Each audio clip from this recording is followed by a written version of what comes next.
Salut à tous les amis, bienvenue sur la chaîne Au Coin du Feu, donc le rendez-vous crypto hebdomadaire où on échange autour des crypto-monnaies et on regarde un peu tout ce qui se passe au niveau des écosystèmes Web3 et le cas d'usage de ces fameux tokens, à quoi ils servent. On essaye de vous accompagner à sortir des exchanges centralisés pour justement utiliser la blockchain.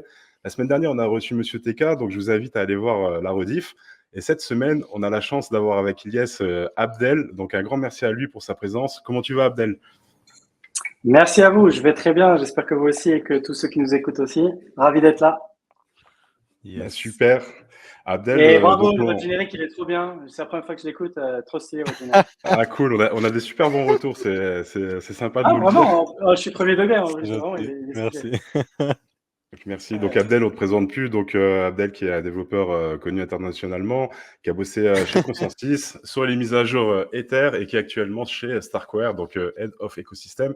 Il va nous expliquer tout ça, à quoi ça consiste. Ouais. Donc je te laisse faire la petite présentation. Ah, je l'ai refait quand même, parce que tu l'avais très bien Ah, résumé. Alors, si ça, franchement, tu l'as bien fait. si ça te convient, c'est cool. Renommée internationale et tout. Bah, franchement, tu m'as mis bien. Hein. Qu'est-ce que je Bah peux oui. dire de plus? Hein. Non, ouais, Ah, bah, voilà, t'as un peu tout dit dans les grandes lignes et je pense que, bon, probablement, beaucoup, trop de gens que l'on connaît déjà parce que j'ai pas mal passé dans les circuits francophones, on va dire. Mais ouais, grosso modo, ouais, je travaillais dans la fintech avant d'être dans la crypto pendant 8 ans, dans les solutions de paiement bancaire, etc. Donc, avant de m'attaquer à être l'ennemi des banques, je travaillais avec eux. Et du coup, ça m'a permis de bien comprendre à quel point le système était fucked up, les systèmes fiat et les systèmes bancaires. Donc, c'est cool. Et après, ouais, j'ai décidé de travailler dans la crypto, principalement dans Ethereum pendant 4 ans, comme tu l'as dit chez Consensus. Et après, j'ai fait un petit tour par Cosmos. Hein, voilà, ok. il y a des moments dans la vie où on peut s'égarer un petit peu. Non, en vrai, c'était cool d'un point de vue tech et tout. J'ai appris pas mal de choses. Et il y a encore beaucoup de trucs aujourd'hui que je trouve cool et dont j'ai envie de m'inspirer, etc., notamment pour Starknet. Mais ouais, j'ai eu quelques désillusions sur ce qui se passe derrière les coulisses et 2-3 aspects, notamment sur ce que j'appelle le layer social, donc toute la communauté Cosmos, les devs Cosmos et un petit peu les projets et compagnie. Donc j'avais envie de revenir un peu sur Ethereum. Mais si vous voulez, j'avais fait le tour pas mal au niveau du protocole Ethereum en tant que tel, au niveau du L1. Et à ce moment-là, les enjeux majeurs, c'était les enjeux de scalabilité, etc. Je me suis dit, c'est peut-être l'occasion de m'intéresser un petit peu au problème de scalabilité. Donc, j'ai fait un petit peu le tour de tous les L2, voir les solutions. J'ai analysé vraiment tout en détail, tous les L2. Et ma conclusion, c'était que Starknet était celui qui avait le plus de potentiel et j'ai accroché vraiment la vision. Et c'est comme ça que de fil en aiguille, j'en suis arrivé à me retrouver chez Starkware et diriger aujourd'hui la partie écosystème notamment et la partie exploration. Voilà. Si on fait un petit bond en arrière, parce que tu as dit que tu as bossé dans la fintech. Moi, je vais revenir même avant ça, Ouais. peut-être côté études. Ma naissance, on va revenir jusqu'à ma naissance. Peut-être côté études, Ouais. c'est comment t'en es arrivé à développer ces compétences, le parcours, etc. en général. Ouais. Alors moi, pour moi, du coup, ça s'est retrouvé assez naturel. Donc à la base, j'ai fait des études en ingénierie classique, donc informatique, donc programmation Mhm. et compagnie. Mais du coup, particularité dans l'école d'ingénieur dans laquelle j'étais, d'ailleurs qui est la seule en Europe à proposer cette spécialité, c'était une spécialité monétique et sécurité des systèmes. La monétique, c'est toute l'étude justement des systèmes bancaires, Visa, Mastercard, de comment ça marche, tous ces systèmes-là. Donc c'était sympa parce que du coup, il y avait toute la partie théorie, mais aussi pratique. C'est la seule école en Europe où en fait ils ont une plateforme complète de monétique, c'est-à-dire avec vraiment les distributeurs de billets et compagnie, toute la chaîne globale où il y a 2 banques qui sont simulées, mais avec tout le matériel réel et tout, ce qui nous permet aussi de travailler tout l'aspect pratique et tout. Donc spécialité monétique et sécurité des systèmes, donc aussi durant laquelle j'ai appris pas mal de choses en termes de cryptographie, donc la crypto, mais pas Mhm. sans crypto blockchain, mais vraiment la cryptographie et tout ce qui est sécurité des systèmes. Donc après moi le chemin naturel c'était justement la fintech, parce que justement, dans le domaine de la monétique, etc. Donc, ouais, c'est ça. École d'ingénieur informatique, après, avec cette spécialité monétique et sécurité des Mhm. systèmes. Mais à l'époque, dans ton école d'ingé, t'apprenais pas les langages peut-être que aujourd'hui tu utilises pour développer quand tu développais, je sais pas, sur Ether, etc. à l'époque. Donc, à la suite, t'as dû apprendre en autodidacte ou tu as suivi quelque chose ou... Ouais. Oui, après, tout ce qui est pour la partie smart contract, effectivement, là, c'était des langages qui étaient nouveaux, du coup, Solidity compagnie. Après, pour les langages, quand tu travailles sur l'infrastructure, les protocoles en eux-mêmes, c'est des langages classiques de programmation, hein, c'est Mhm. Go, Java, Rust, etc. Donc ça reste. Et moi, comme j'ai travaillé principalement sur cette partie-là, ça, je pouvais directement mettre en application. Mais tout ce que j'ai fait autour des smart contracts, oui, j'ai appris en autodidacte. Ouais, donc tout ce qui est Solidity ou Cosmos sur Cosmos ou tous les langages smart contract de manière générale, c'est en autodidacte. Okay. Pour continuer toujours dans ce sens-là, chez Starknet aujourd'hui, un head of écosystème, ça fait quoi en fait, concrètement? Ça tweet. Non, je rigole. En vrai, c'est la moitié, parce que ça fait partie un petit peu de mon travail. Non, mais en gros, les responsabilités, la mission, c'est tout ce qui va toucher comme son nom l'indique, à l'écosystème Starknet dans son ensemble. Donc, qu'est-ce que ça veut dire écosystème? C'est tout ce qui est autour de Starknet en tant que protocole. Donc, ça va être les applications qui se build dessus, donc les équipes qui construisent sur Starknet, les développeurs, etc. Donc, m'assurer que justement Starknet l'écosystème va grossir, qu'on va être capable d'attirer des développeurs qui eux-mêmes vont être capables de construire des applications qui vont attirer des utilisateurs, etc. Donc, mon travail, c'est vraiment tout ce qui touche à ça. Regarder un petit peu, par exemple, voir s'il y a des applications qui manquent sur un écosystème et trouver un moyen d'attirer des gens qui vont pouvoir les construire, supporter les teams qui construisent sur Starknet, à la fois en termes d'incentive, quand ils ont besoin de fonds, etc., pour recruter des gens, tout ça. Prévoir à mettre en place un accompagnement dans ces projets, de leur arrivée sur l'écosystème, faire leur début, faire les connexions nécessaires avec d'autres projets, jusqu'à ce qu'ils soient capables de déployer en mainnet et voilà, de devenir autonomes, etc.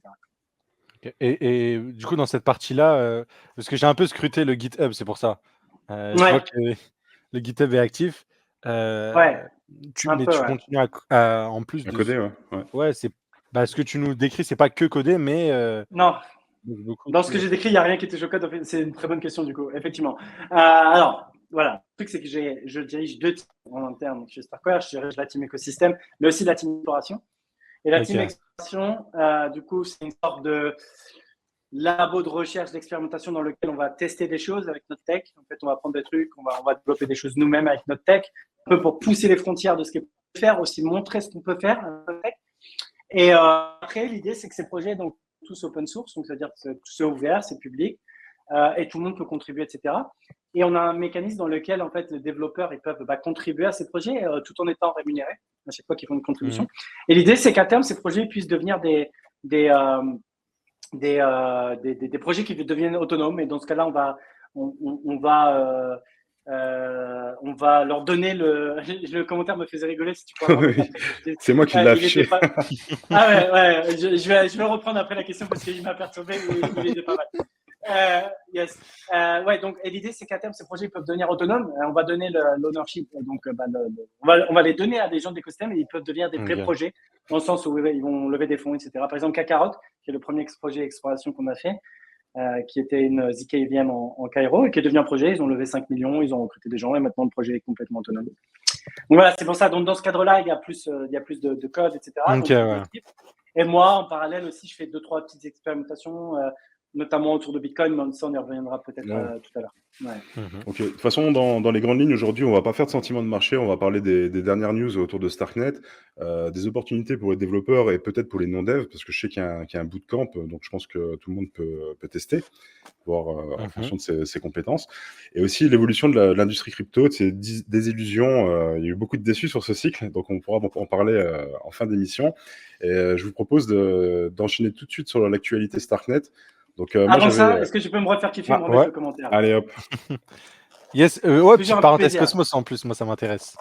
Ouais, toujours un plaisir de voir Abdel chambrer Cosmos, mais dans le fond, il sait que la valeur va mettre du temps à se révéler à l'instar de Starknet. STRK dispose sur Kepler Wallet. Ouais, comme je disais, je rigole quand je chambre Cosmos. Comme je disais tout à l'heure, la tech, j'y crois encore. Enfin, il y a beaucoup de valeurs à IBC, la thèse de l'interopérabilité entre chaînes, etc. Cosmos a été pionnier dans beaucoup de choses, clairement. Il y a encore beaucoup de choses qui sont intéressantes.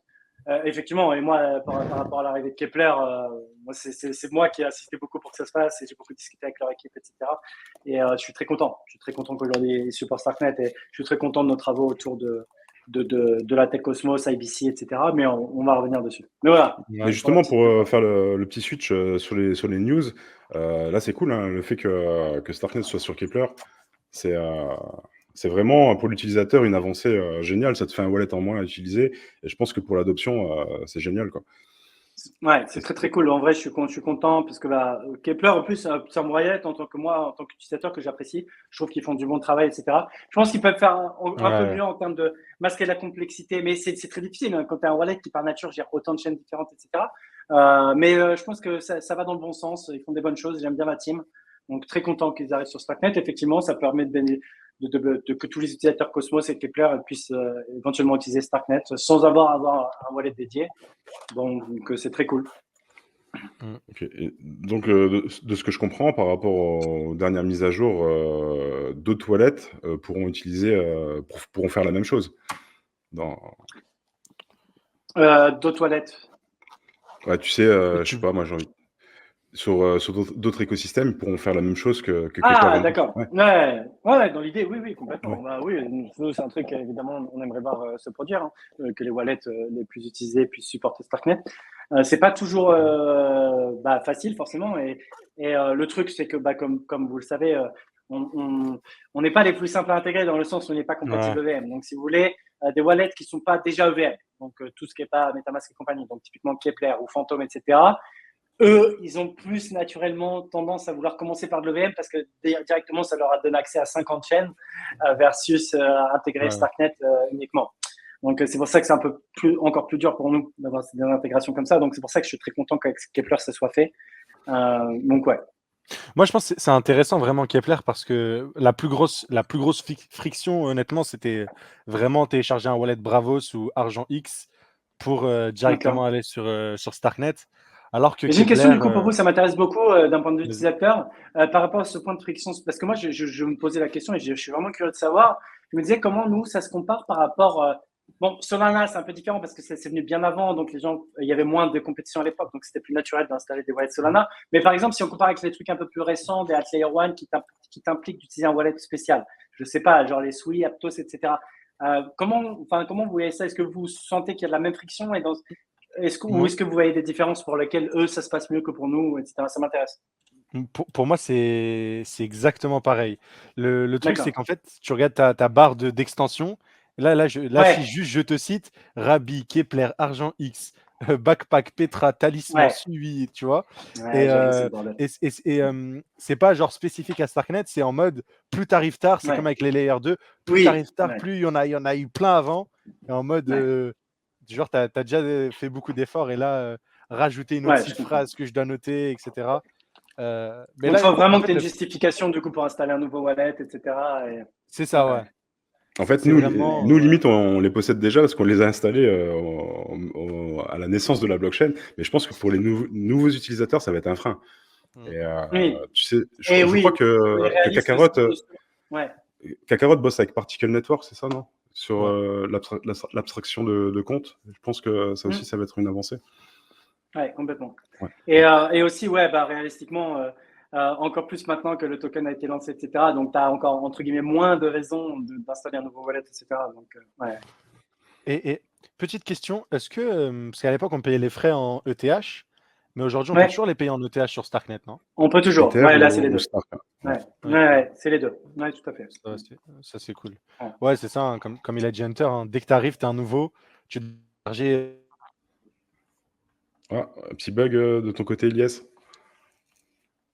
Ouais, on t'entend plus. Ah, il doit avoir un petit bug de connexion, mais je pense que oui, il voulait dire que par rapport aux nouveaux utilisateurs, c'est vraiment un frein. Et donc là, c'est des news qui vont dans le bon sens. Par rapport aux utilisateurs, dernièrement, vous avez fait la mise à niveau Bolt, donc, Mhm. qui nous permet de gagner de la rapidité par rapport aux transactions. Donc là, on est à 2 secondes par transaction. Il y a moins Ouais, d'erreurs aussi. Moi, ouais, en tant qu'utilisateur, je l'ai ressenti grandement. Et ça fait du d'accord. bien. Ça consiste à quoi de ce que je comprends, c'est les transactions sont validées en paquet, c'est ça? Ouais, Pour ouais, donc c'est un vulgariser. ensemble de. Ouais, si on vulgarise de manière très synthétique, c'est ça. Donc il y a une meilleure gestion de la finalité des transactions et du temps de confirmation. Donc d'un point de vue UX, expérience utilisateur, effectivement, ça se ressent directement parce que quand vous interagissez avec une application, vous avez un feedback directement, etc. Donc c'est beaucoup plus fluide quand vous allez utiliser une application sur Starknet. Donc, ouais, ça fait du bien cet upgrade sur tout l'écosystème parce que du coup, ça bénéficie à absolument toutes les applications et du coup, tous les utilisateurs. Donc, très, très cool. Et comme tu as dit, ouais, même le taux de succès des transactions et compagnie.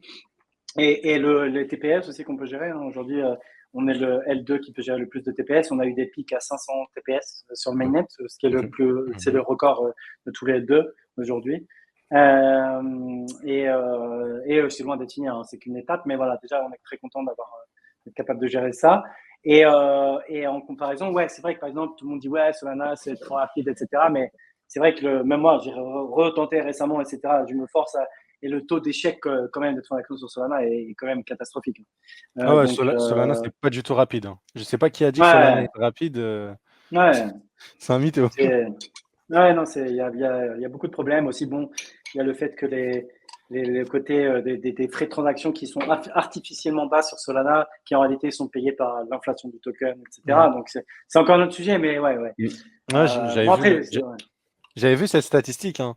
Solana, quand ça valait genre 200 $, donc c'est juste par rapport à la valorisation, on était quand même sur une inflation qui approchait les 1 milliard par mois, quoi. On était, je crois, sur du 500 millions de ouais, c'est dollars de insane. tokens émis. Donc, c'est quand Ouais, c'est même absolument insane. c'est un Ouais. truc de fou.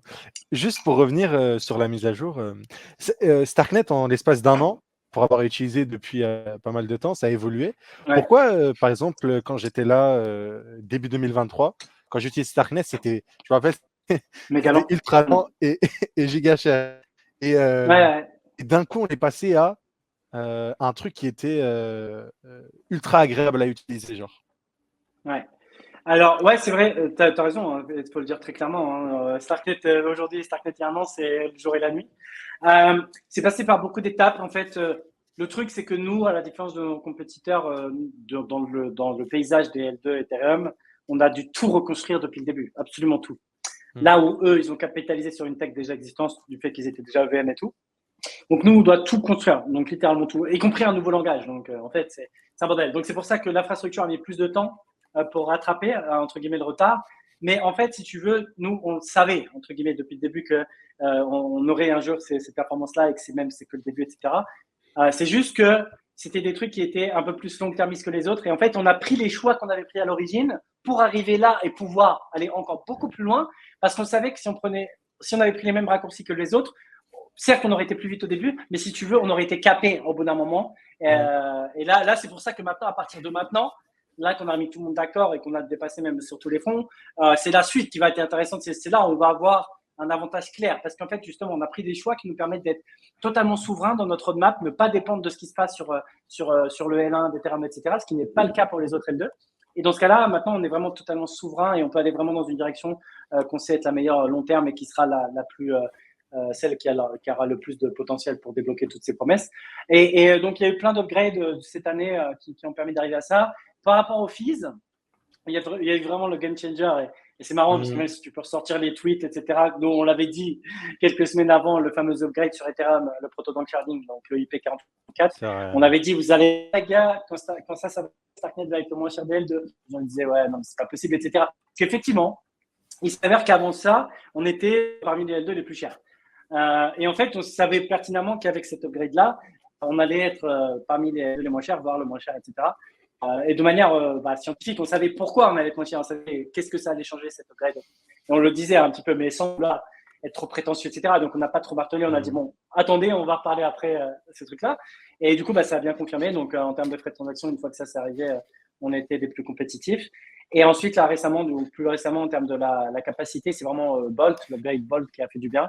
Donc, en plus de ce que tu disais sur le packing des transactions, il y a aussi l'exécution en parallèle. Ouais. Donc, on est les premiers L2 d'ailleurs qui a l'exécution en parallèle des transactions. Donc, ça aussi, c'est une innovation assez majeure. Et donc, voilà. Donc, c'est un peu comme ça qu'on a construit notre infrastructure et que maintenant, aujourd'hui, elle en est là. Mais ça n'a pas été de tout repos, effectivement. Et Starknet d'aujourd'hui et Starknet d'il y a un an, c'est vraiment deux mondes différents. Et on a l'impression que ça accélère en plus, là, dernièrement. Ouais. Moi, je vois pas mal de news passer. Donc, il y avait aussi l'intégration du Cairo Native. Si tu peux nous expliquer rapidement en quoi ça consiste, je pense que c'est aussi important. Moi, de ce que j'ai compris, c'est pour que l'ordinateur traite de lui-même le code et ne passe plus par un programme, c'est ça? Ouais, bien, c'est ça, exactement. Non, mais vraiment, ouais, je suis surpris, parce que c'est pas simple à comprendre, mais tu as bien capté l'intuition derrière. C'est exactement ça. Alors, pour reformuler, alors, qu'est-ce que ça va donner? Encore plus de vitesse. Ok, Cairo Native, ça va vraiment nous donner encore un gros boost. Là, probablement, je ne veux pas m'avancer, je ne veux pas commit, etc.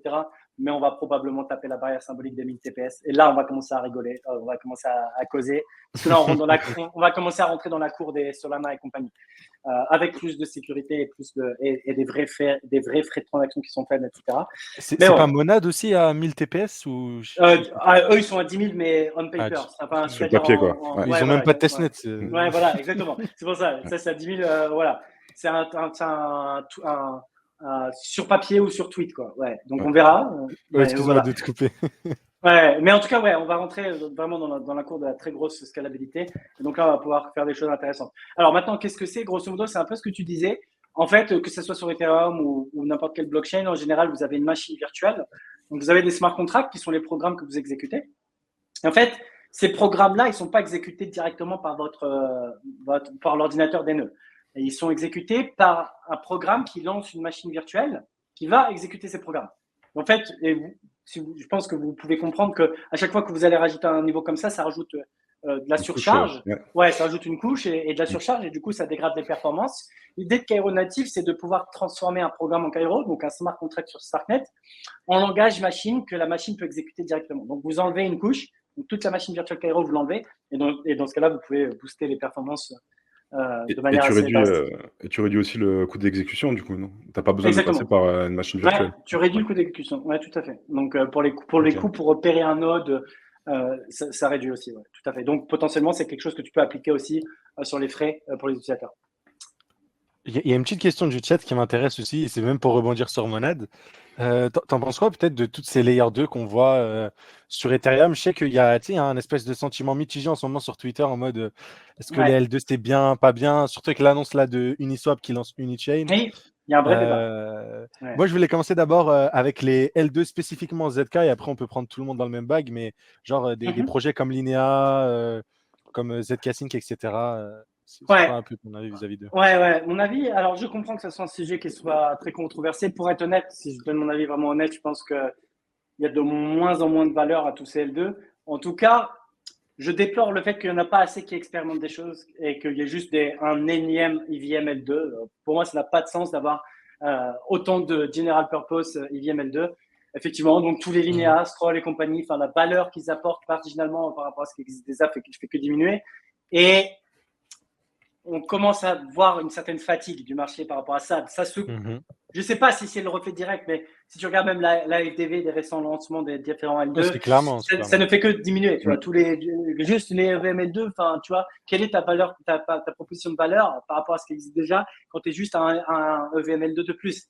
Moi, je déplore le fait qu'il n'y a pas assez d'innovation parce que c'était l'un des intérêts majeurs des L2, c'était la capacité d'innover et de faire des choses qui n'existent pas sur le L1. Donc ça, c'est la voie qu'on a pris et je déplore qu'il n'y en a pas assez. Donc, pour en citer quelques-uns qui le font et que je respecte, on a Fuel qui vient de lancer son magnet aujourd'hui, qui pour le coup ont une vraie proposition de valeur et font des choses différentes. Donc, des choses comme ça, pour moi, ça a de la valeur, toujours. Maiden, ils ne sont pas encore live, mais ils prennent un chemin très différent. Ce n'est pas EVM, c'est UTXO. Et en plus, ça a de la privacy. C'est pas Polygon, Maiden? Ouais, exactement. Polygon Maiden. Mais ce n'est pas encore live, mais j'aime beaucoup l'approche parce que ils innovent, ils essaient de faire des choses différentes et il y a une vraie proposition de valeur. Aztec, ce genre de choses. Donc, il n'y en a que quelques exemples des gens qui prennent une route vraiment innovante, qui est différente, etc. Mais tous ces VML2, je suis d'accord. Le sentiment du marché, c'est qu'il y en a marre. Moi aussi, je trouve qu'il y en a marre, tu vois. Parce qu'en plus, c'est un petit peu, ça dilue un petit peu la valeur, la proposition de valeur des L2 dans son ensemble et un petit peu, ça devient une course un petit peu qui est basée purement sur des choses comme ça qui ne sont pas forcément plus sains parce que toi, tu as des chaînes, mais en fait, c'est à celui qui. Tu vois, par exemple, Blast et compagnie, c'est vrai, au début, tout le monde était s'enjailler, etc. Finalement, quand tu regardes aujourd'hui l'état de ce qu'il y a aujourd'hui, il n'y a plus rien. Donc, voilà. Ouais, moi aussi, je déplore, pour être honnête. Je sens que cette fatigue, je comprends que. Et je comprends aussi que la thèse des Alt Layer 1, comme Solana, etc., c'est du pain béni pour eux. Parce que c'est l'occasion vraiment de démonter la thèse de la modularité d'Ethereum. Tant qu'on n'a au moins pas résolu le problème de l'interopérabilité de tous ces deux et de la fragmentation des liquidités. Eux, c'est du pain béni pour eux parce qu'ils vont dire en fait, toutes les liquidités sont fragmentées, il n'y a pas d'interop entre les L2, etc. Donc, là, l'état de Ethereum en général et des L2, il est pas bancal, mais voilà, il y a des choses à fixer, quoi. Moi, ce qui m'intéressait, c'était surtout, imaginons, pourquoi tu as choisi de travailler, imaginons, sur du ZK chez Starknet et pourquoi entre guillemets, t'es pas allé chez Scroll ou Linea? Genre, en quoi Starknet, c'est mieux que ces autres Layer 2 Ouais. avec le Zero Knowledge pour toi? Bah, très lié à ce que je viens de dire justement Ouais. précédemment, le côté innovation, ne pas Ok. juste faire un copy-pasta de ce qui existe déjà. Et aussi, ce que j'ai tout de suite aimé chez l'approche de Starkware, c'était le côté de se dire, cette vision long-termiste et de dire, OK, les gars, vous voulez tous faire une ZK VM. Nous, on sait que ce sera un problème à un moment donné. On préfère dire depuis le début, bah non, on va créer un langage et une machine virtuelle qui sera spécifiquement adaptée pour être la plus efficace possible pour du ZK. Et c'est ce qui a été fait. Ça prend plus de temps, certes, mais là, les performances actuelles de Starknet tendent à démontrer qu'en fait, c'était la bonne solution et qui maintenant va nous débloquer totalement pour la suite. Et c'est là que le gap va commencer à se voir. Là, ça se voit pas encore, hein, pour être honnête. C'est là, à partir de maintenant, que ça va commencer à se voir de plus en plus le gap et qui va valider tous les choix qu'on a fait dans le passé. Et en plus, hein, la réalité, c'est que ça s'est ressenti pas que dans la machine virtuelle, mais surtout les Stark, l'utilisation des Stark. Tu vois, notamment, par exemple, tu vois, il y a 4 ans, quand Starkware a créé les Stark et utilisé les Stark, il y avait énormément de gens qui étaient sceptiques, qui étaient plus pro-Snark. Tu sais, dans le ZK, grosso modo, il y avait deux grandes familles, il y avait les Snark et les Stark. Tout le monde faisait du Snark avant que Starkware invente les Stark. Et pendant très longtemps, tout le monde disait non, les Stark, c'est pas bien, etc. Aujourd'hui, 4 ans plus tard, littéralement, tout le monde est passé sur des Stark. Même nos compétiteurs qui étaient pro-Snark avant, ZK Sync qui sont passés sur des Stark, Polygon sont passés sur des Stark. Tout le monde passe sur des Stark progressivement. Donc, c'est toujours, encore une fois, des choix qui ont été faits il y a longtemps, qui pour nous étaient les meilleurs long terme et la voie à suivre, et qui sont validés de plus en plus par l'industrie. Okay. Moi, j'ai une question. Ça, voilà, raison. Ouais. J'ai une question, bah, c'est pas tellement sur les news, du coup, c'est plutôt, tu sais, tu as parlé de problèmes de liquidité fractionnée. En 2024, on a vu des protocoles qui visent à résoudre ça. Est-ce que toi, tu as quelque chose dans le viseur en termes de protocole? Moi, je pense par exemple à Mitosis ou des protocoles similaires, si tu as quelque chose que toi, tu suis de près. J'ai pas encore creusé les gens qui font ça. Mitosis, je connais pas particulièrement. Qu'est-ce qu'ils font là? Bah, en fait, ils visent aussi à résoudre ce problème de liquidité qui est fractionnée entre les diverses blockchains. D'accord. Ouais, tu veux dire plus les solutions d'interopérabilité, non, Hunter? Genre en mode Non, Interlane et tout? Ah, ok. Non, ça, interopérabilité, tu parles plutôt de Layer 0, Hyperlane. Moi, je parle vraiment du problème de liquidité qui est fractionnée entre toutes ces blockchains. Par exemple, une application qui est sur plusieurs blockchains, elle a sa liquidité qui est fractionnée. Ah, ok, ouais. Ça peut poser problème quand tu regardes les TVL, par exemple. Ouais, tout à fait. Alors, je ne connais pas Mitosis en particulier. Je ne sais pas quelle tech ils utilisent. Il faudra que je regarde, ça m'intéresse. Mais je sais que les L2, ils réfléchissent à des solutions comme ça. Nous, on n'a pas encore positionné publiquement notre approche pour l'instant, mais on y travaille. Mais par exemple, il y a Polygon avec l'aggregated layer et ZK Sync avec l'Elastic Chain, etc. Ou alors Optimism avec les Superchains. Ils ont tous cette idée de. Mais pareil, tout le monde. on résout en fait en recréant des clusters d'écosystèmes, mais finalement, s'ils n'ont pas d'interopérabilité entre ces trucs-là, en fait, on va refragmenter avec des clusters. Ça décale le problème, entre guillemets. Donc, c'est vrai qu'il faut faire attention à ce genre de choses. Mais ok, je regarderai Mitosis, du coup, je suis curieux de voir. Ouais, comme tu as dit, c'est du bis repetita. Zcasing fait son truc. Enfin, à la base, c'était Optimism avec Superchain, ensuite Arbitrum Orbit, et ainsi de suite. Ouais. C'est vrai. Ouais. Ok, du coup, on continue sur les dernières news autour de Starknet. Il y en a une qui m'intéresse, moi particulièrement, c'est le staking de Stark qui va être bientôt live en mainnet. Là c'est actuel sur le testnet Sepolia. Donc moi, j'ai essayé justement de déployer le code. C'est assez complexe. D'accord. Pour quelqu'un qui n'est pas dev. Hein. Et, déjà, je ne sais pas s'il y a un intérêt. Hein, c'était vraiment par curiosité. Et, attends, excuse-moi, Enter, parce que je viens de voir un truc dans le chat qui est intéressant. Juste pour revenir derrière sur la fragmentation. Est-ce que les solutions, il y a Avail Nexus, il y a le Polygon, je sais plus c'est quoi Altlayer. Est-ce que tu penses que c'est des trucs viables ou en fait ça revient un peu à ce que Zcasing fait avec je sais pas. Exactement. Moi j'aime bien Avail Nexus et tout. La première je la trouve intéressante. Mais c'est pareil, c'est en termes de, ça va être le network effect entre guillemets qui va, parce qu'en fait tant que tout le monde n'adopte pas ces trucs, ça revient. Parce que le problème c'est que tu as plein de gens qui veulent résoudre la fragmentation d'une façon un peu différente. Du coup, tu vois, donc oui, c'est intéressant. Et moi, je connais très bien Team Avail. Hein, je leur parle au founder et on parle beaucoup. C'est très intéressant, mais bon, encore une fois, le problème, ça va être les network effects qui adoptent telle ou telle solution. Mais c'est bien. Je pense que c'est bien qu'il y ait plein d'approches qui soient explorées. Et après, j'ai envie de te dire, le meilleur gagne. Et on verra quelle approche est la plus pertinente vers laquelle on peut converger. J'ai l'impression qu'on n'a pas à un moment donné se poser de trouver une solution parce que pour Ethereum, sinon ça va être compliqué. Ok, excuse-moi, Enter. Ah, pas de souci. Donc, ouais, bah, si tu veux, on reprend un peu sur le staking. Du coup, on en est où? La version mainnet arrive bientôt. Est-ce qu'il y a un intérêt pour les particuliers, les utilisateurs classiques, d'essayer de déployer ce contrat qui est actuellement disponible? Non, je pense qu'il y a. Enfin, Pas non, juste je pense qu'il n'y a pas d'intérêt à part de la curiosité, quoi. Enfin, je pense que curiosité, quoi. voilà. Ouais, là, je pense que c'est vraiment si vous voulez comprendre, etc. Il y a pas vraiment de raison particulière de le faire, sinon, ouais, clairement. Et donc oui, c'est live sur le testnet. Ça va arriver bientôt sur le mainnet. Ça a quand même un impact important sur la décentralisation et la sécurité du réseau aussi. ouais, tout à fait. Donc ça, c'est la première phase. Cette phase de staking. Il n'y a pas encore la décentralisation de séquenceurs, mais c'est la première étape pour aller vers là. Bah, c'est ça que j'allais te dire. Si je te fais le parallèle en mode où les blockchains proof of stake, il y a plein de nœuds validateurs et tu délègues ton stacking à chaque node qui valide la blockchain. Là, entre guillemets, mes STRK, quand je les stake, il se passe quoi? Est-ce que je délègue à des nodes ou je délègue à qui et ils servent à quoi, etc. quoi. Alors pour l'instant, comme je dit sur la phase 1, donc il n'y a pas de réelle décentralisation comme tu l'avais cité sur une blockchain proof of stake classique. Ça va être la deuxième phase quand on aura l'implémentation de la partie consensus proof of stake. Pour la petite histoire d'ailleurs, puisque je sais que vous aimez bien Cosmos, on parlait de Cosmos tout à l'heure, on va partir sur une variante de Tendermint. On va prendre un peu la Tendermint, donc qui est le consensus qui est utilisé dans l'écosystème Cosmos. Et on va faire une variante de ça qui sera un peu plus adaptée à nos besoins à nous. Et d'ailleurs, pour la petite histoire, on travaille là-dessus avec une team qui s'appelle Informat System, qui est justement l'une des teams qui a développé cette Tendermint sur Cosmos. Donc, on travaille avec eux. Aussi, on travaille avec eux sur l'intégration IBC pour Starknet.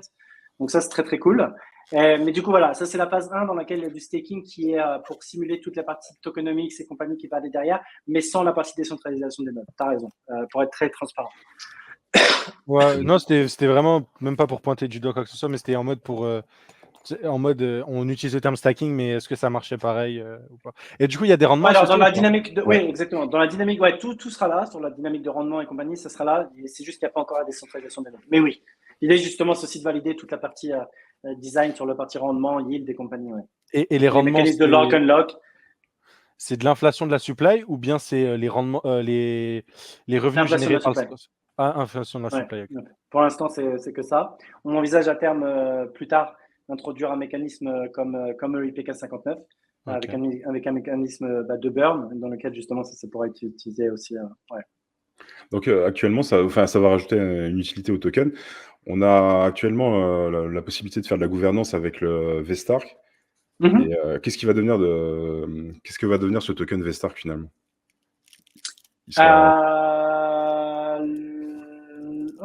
C'est une bonne question. Parce que du coup, si tu mets en staking, tu auras la possibilité de voter, je pense. Si tu mettais Stark directement. Ouais, putain, tu me poses une colle là. C'est une bonne question. J'ai même pas regardé. Ok, je sais pas. Je vais regarder en interne. Mais c'est un bon point. C'est un très bon point. Ouais, effectivement, tu as raison. Ok, je me le note pour pas oublier. Pas de souci. Et à l'occasion, je reviendrai vers vous comme ça si vous voulez faire la clarification. Oui, il n'y a aucun problème. Pas de souci. Donc, en tous les cas, c'est bien que ça ajoute un usage supplémentaire au token. Je pense que c'est bien pour les personnes qui hold. Pour les DApp aussi, ça va faire un peu comme tous les écosystèmes, du liquid stacking. En plus, je sais que liquid stacking, ça marche à fond, donc ça peut être pas mal aussi. Donc, il y a Hugo qui nous pose la question par rapport au bootcamp. On va en parler juste après, deuxième partie. On reviendra là-dessus. Ouais. Ok, je me suis noté la question, je reviendrai vers vous pour vous clarifier. Ok.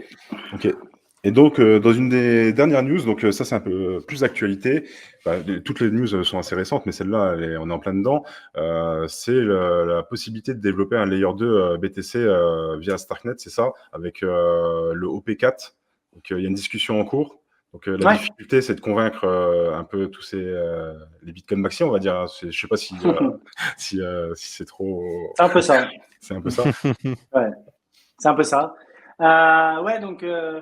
nous, c'est quelque chose qui nous tient à cœur. C'est quelque chose qu'on aimerait vraiment beaucoup pouvoir faire. Mais comme tu le dis, c'est quelque chose qui est Donc, on n'a pas la main sur tous les facteurs. On dépend de quelque chose d'hypothétique qui n'existe pas encore sur Bitcoin. Alors, qui a existé sur Bitcoin.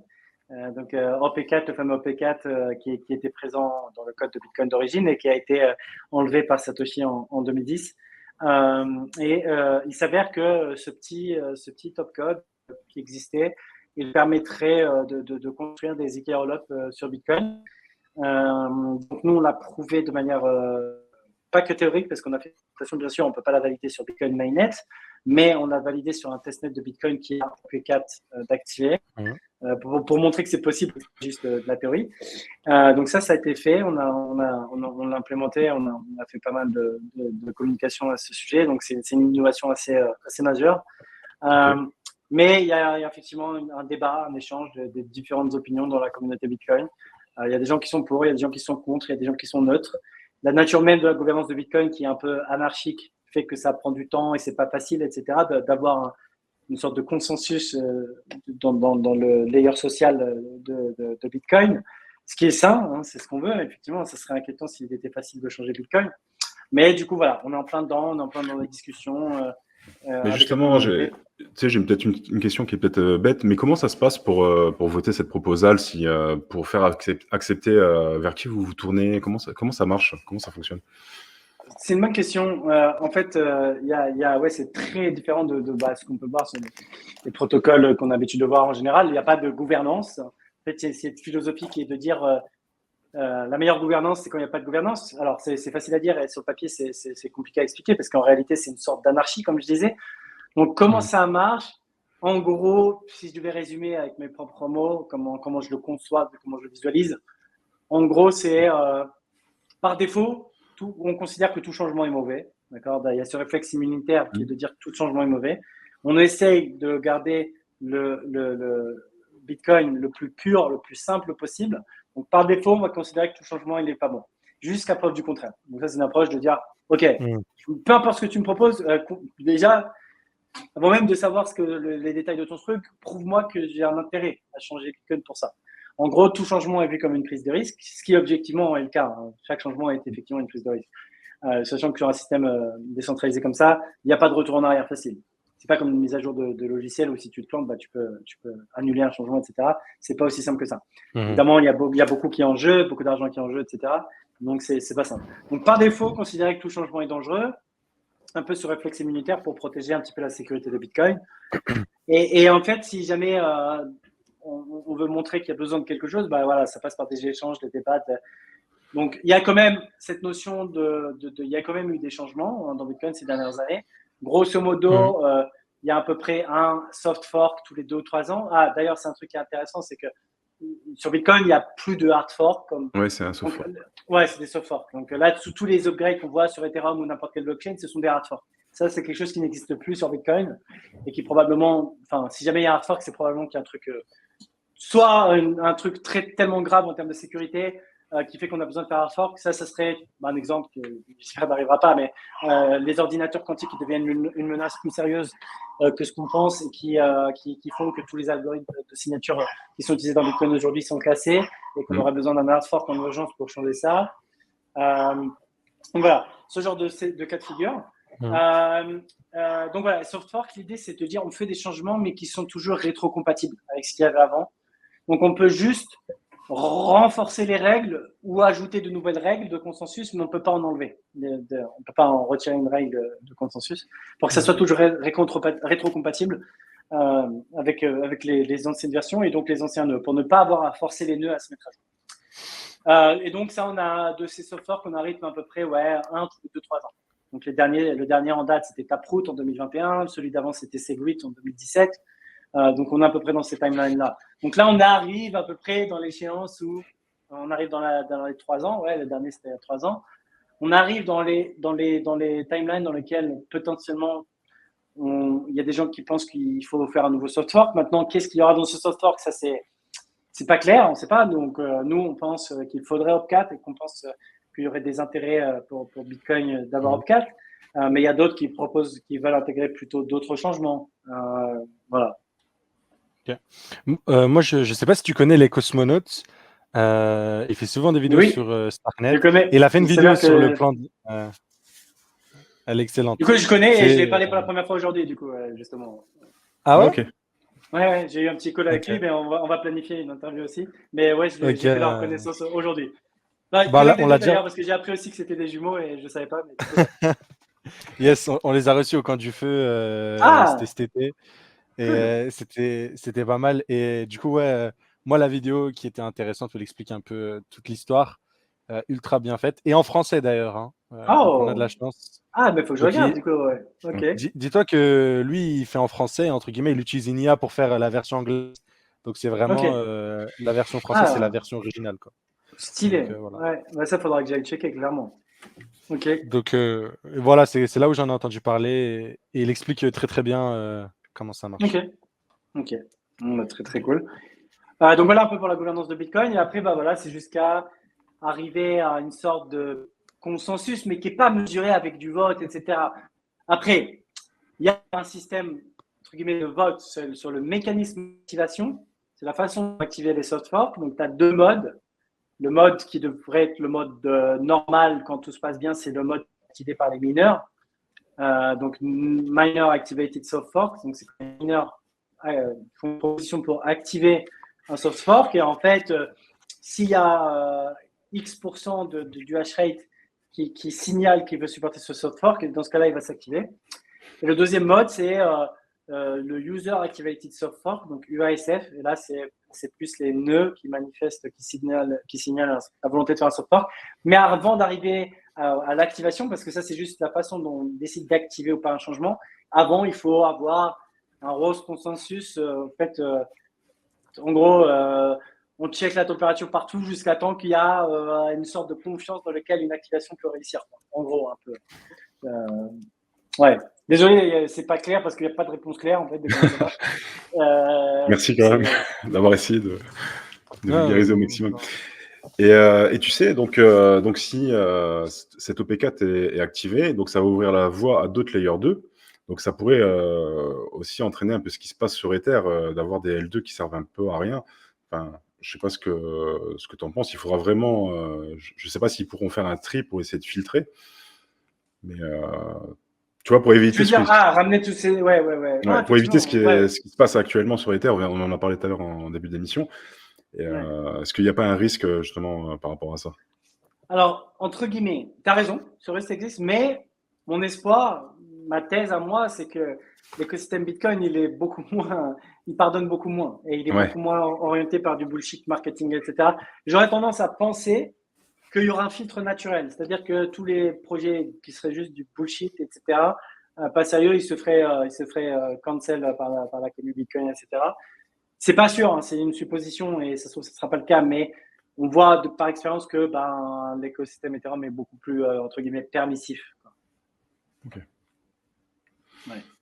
d'accord. Je sais pas, Elias, si tu as encore des questions? Non, T'as- non, tout était clair, on peut passer à la suite. Ok, ben Abdel, je te propose de passer sur l'écosystème des builders et les opportunités. Donc Ouais. actuellement sur Starknet, on sait que moi je suis sur leur Discord, enfin sur votre Discord, et je sais qu'il est très orienté dev. On Ouais. essaye de former beaucoup, un Discord pédagogue ou qui a des bootcamps où les modérateurs essayent d'accompagner au maximum les nouveaux arrivants.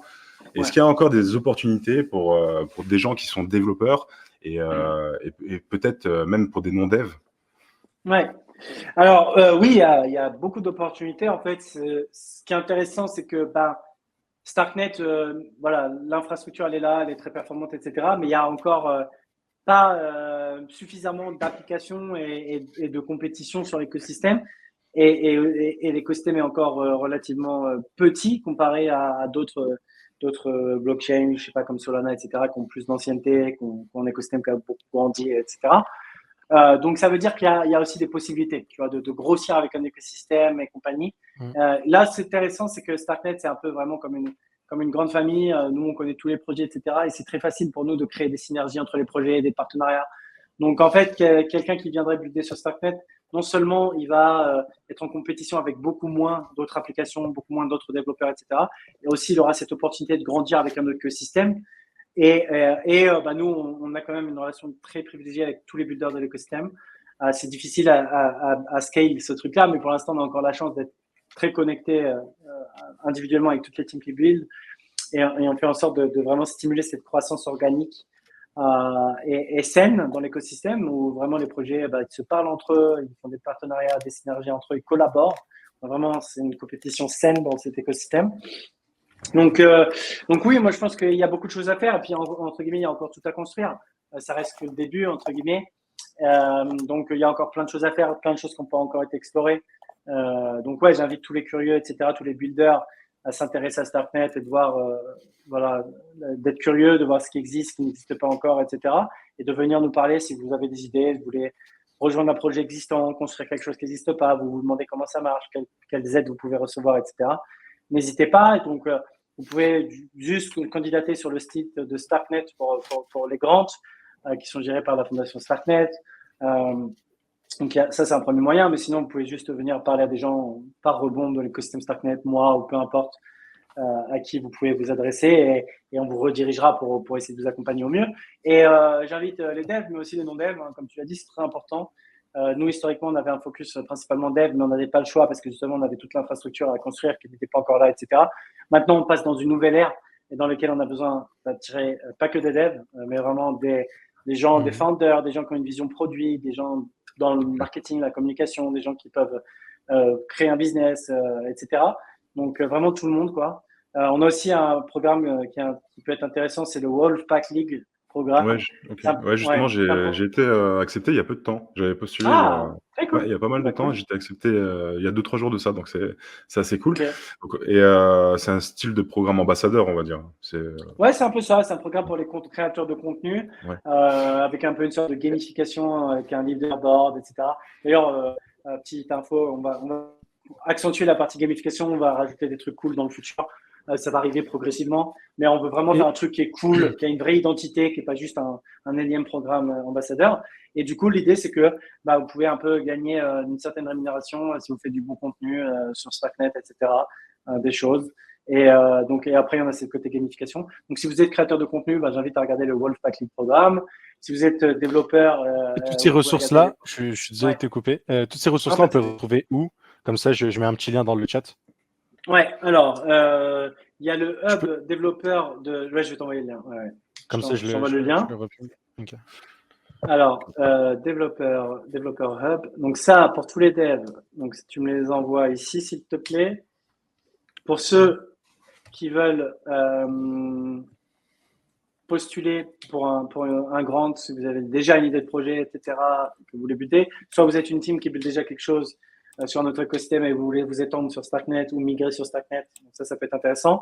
Il y a plusieurs types de grants en fonction du statut du projet. Il y a les grants de type early stage, c'est un état de maturité, comme par exemple si vous avez un MVP, un proof of concept, quelque chose comme ça.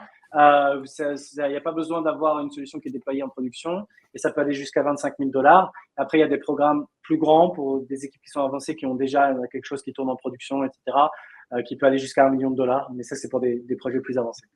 Donc ça, c'est pour les développeurs, ceux qui veulent créer un projet. Et après, je peux t'envoyer le Wolfpack League.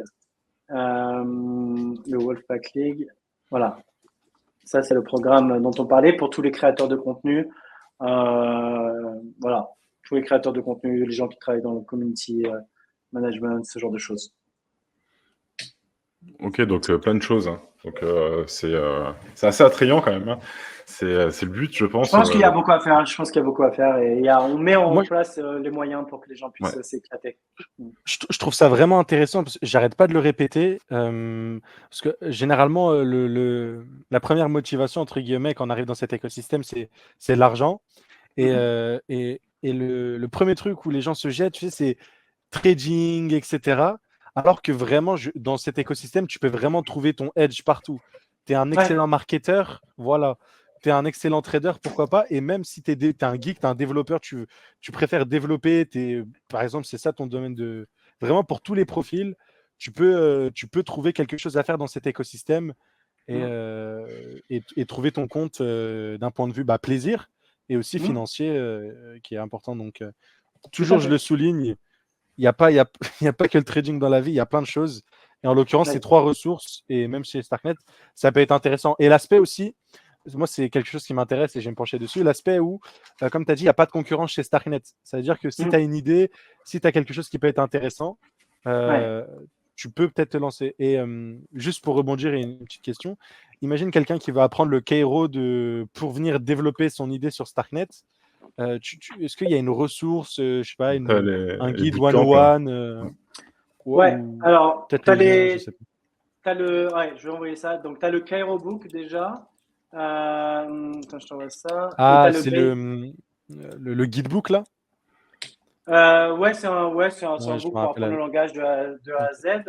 On a, pour ceux qui veulent aussi s'amuser un petit peu avec l'IA, on a l'agent Starknet qui a un chatbot qui est entraîné avec la base de connaissances Starknet et Cairo. J'ai été dire ça. Ça peut être pour n'importe qui, hein, même en tant qu'user, si vous avez une question à poser sur Starknet, en vrai, c'est une très bonne ressource. Il est entraîné avec toute la doc de Starknet et Cairo, donc ça peut être cool.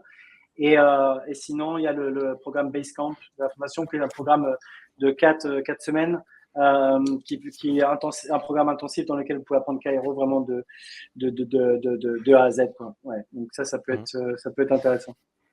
Donc, et même pour les flemmards, tu as le programme DeFi Spring où tu as des rendements à 100% d'APR payant l'incentive, etc. Donc, il y en a pour tous les goûts.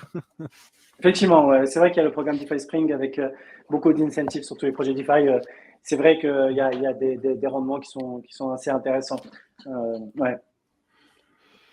Donc, je t'ai envoyé tous les liens. Donc, ouais, avec tout ça, vous trouvez quelque chose. Peu importe votre profil, c'est sûr et certain qu'avec tous ces liens, plus le DeFi Spring, peu importe votre profil, que vous soyez trader, comme tu as dit, marketeur, builder, whatever, vous trouverez une opportunité potentielle sur Starknet, très, très clairement. Ouais, moi je vais essayer de participer au bootcamp. Je pense que les inscriptions, c'est maintenant en plus. Moi aussi, j'ai envie d'apprendre. Ouais, je vais essayer de participer.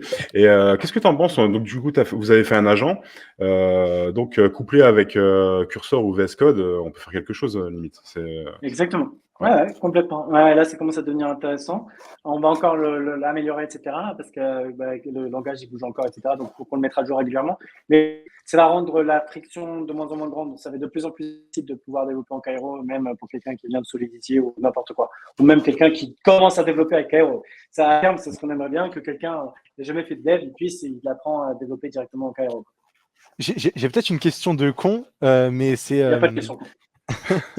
Mais en fait, parce qu'en fait, c'est vous qui avez développé le langage. C'est un peu je fais un peu le parallèle avec une langue, en mode qui en français a décidé que ce mot-là devait désigner cela, tu vois. Comment il y a une question d'Hugo, justement. Hugo, c'est un membre de nos Discord différents et qui est... c'est pas celle-là. Qui apprend justement, qui est en école d'Inge par rapport au code, mais plus accès IA. Et donc, il demande pourquoi avoir choisi un langage de bas niveau similaire à Rust. C'est intéressant que tu qualifies Rust de langage de bas niveau. Après, c'est une notion qui est subjective. Moi, je considère que Rust n'est pas un langage de bas niveau. Enfin, c'est un langage de haut niveau qui permet de faire des choses efficaces bas niveau. Mais bref, c'est assez subjectif. Alors, pourquoi avoir fait quelque chose de similaire à Rust? Historiquement, la première version de Cairo était plus proche de Python. C'était un peu plus quelque chose comme ça. Okay. Alors, pourquoi avoir approché quelque chose de plus similaire à Rust? Il y a plusieurs raisons, mais l'une d'entre elles est la popularité de Rust. Et le fait qu'il y a un gros écosystème de développeurs Rust. Donc, en fait, naturellement, on s'est dit, en fait, surtout dans la blockchain d'ailleurs, il y a énormément d'appétence pour le Rust. Rust, de manière générale, c'est littéralement le langage le plus populaire. Voilà. Dans l'ordre des 3 langages populaires par rapport, si tu prends les sondages de Stack Overflow, qui est assez révélateur quand même, parce que c'est sur plusieurs milliers d'échantillons, c'est Rust, Zig et Elixir. Non, Rust, Elixir, Zig, pardon. C'est les langages les plus populaires. Donc, on s'est dit, nous, Rust, on l'utilise beaucoup pour builder l'infrastructure de Starknet. Il y a beaucoup de développeurs, etc. On s'est dit, en fait, ouais, ça a du sens de faire un langage qui est proche de Rust. Pour que ce soit facile pour des gens qui fassent du Rust d'apprendre le Cairo. Ok, mais vous n'étiez pas en avance parce que, tu sais, là, je suis en train de regarder toutes les blockchains SVM. Là, je ne sais pas si tu as suivi les blockchains qui utilisent justement du langage Rust de Solana pour le rendre compatible à l'EVM. Et c'est d'actualité, en fait. Moi, je pense que, au contraire, vous étiez en avance pour cibler le maximum de devs pour faciliter le travail. Ouais. Alors, Solana l'a fait avant nous, hein, très clairement le move. Ouais. Rust. En fait, Ouais. plutôt les projets SVM, pas Solana. Solana, c'est clairement Ah oui, Rust. d'accord. Ouais. En fait, Ok. les projets SVM, ils essayent d'intégrer le langage Rust à Ethereum, par exemple. Ils veulent la Oui, oui, sécurité oui. d'Ethereum en intégrant du langage Rust. Ouais, tout à fait. Ouais. Ouais. Ouais. Moi, Ouais. j'avais un sentiment différent parce qu'en fait, quand je regarde, comme tu as dit, il y a beaucoup de développeurs Rust, mais est-ce que la plupart, c'est pas juste du Web 2? Parce que dans le Web 3, j'ai l'impression qu'on a eu plus de choses avec du Solidity qui pourtant n'est pas, tu sais, un Oui, langage connu. Et alors que le Rust, qui est un langage, entre guillemets, qui fonctionne dans les deux mondes, Web 2, Web 3, eh ben, on a eu beaucoup moins de cas d'usage. Et genre, pour moi, par exemple, Solana, c'est devenu intéressant que sur ce cycle. Entre guillemets, il y a des oui. applications qui sont potables, que j'aime utiliser, que dans ce cycle. Alors que le dernier bull market, le seul truc qui était intéressant, c'était juste le prix et pas forcément la DeFi dessus. Ouais, Euh, ouais. pourquoi C'est ça mon point.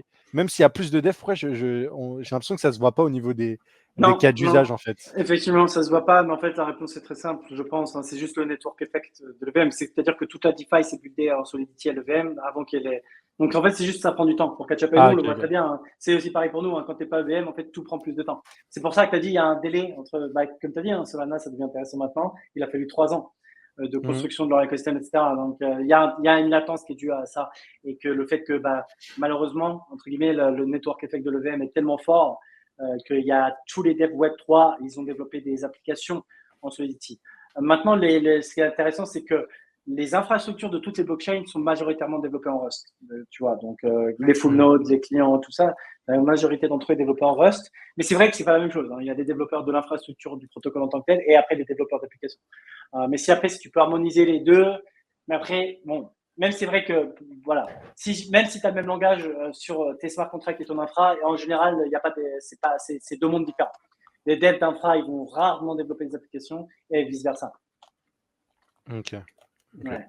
Et sinon, nous, Starknet a Kakarot qui. Non, c'est bien, tu peux t'identifier à Starknet, c'est très bien. Ouais, Starknet a Kakarot qui permet justement de prendre des applications EVM et de les Ouais, rendre compatibles à Cairo.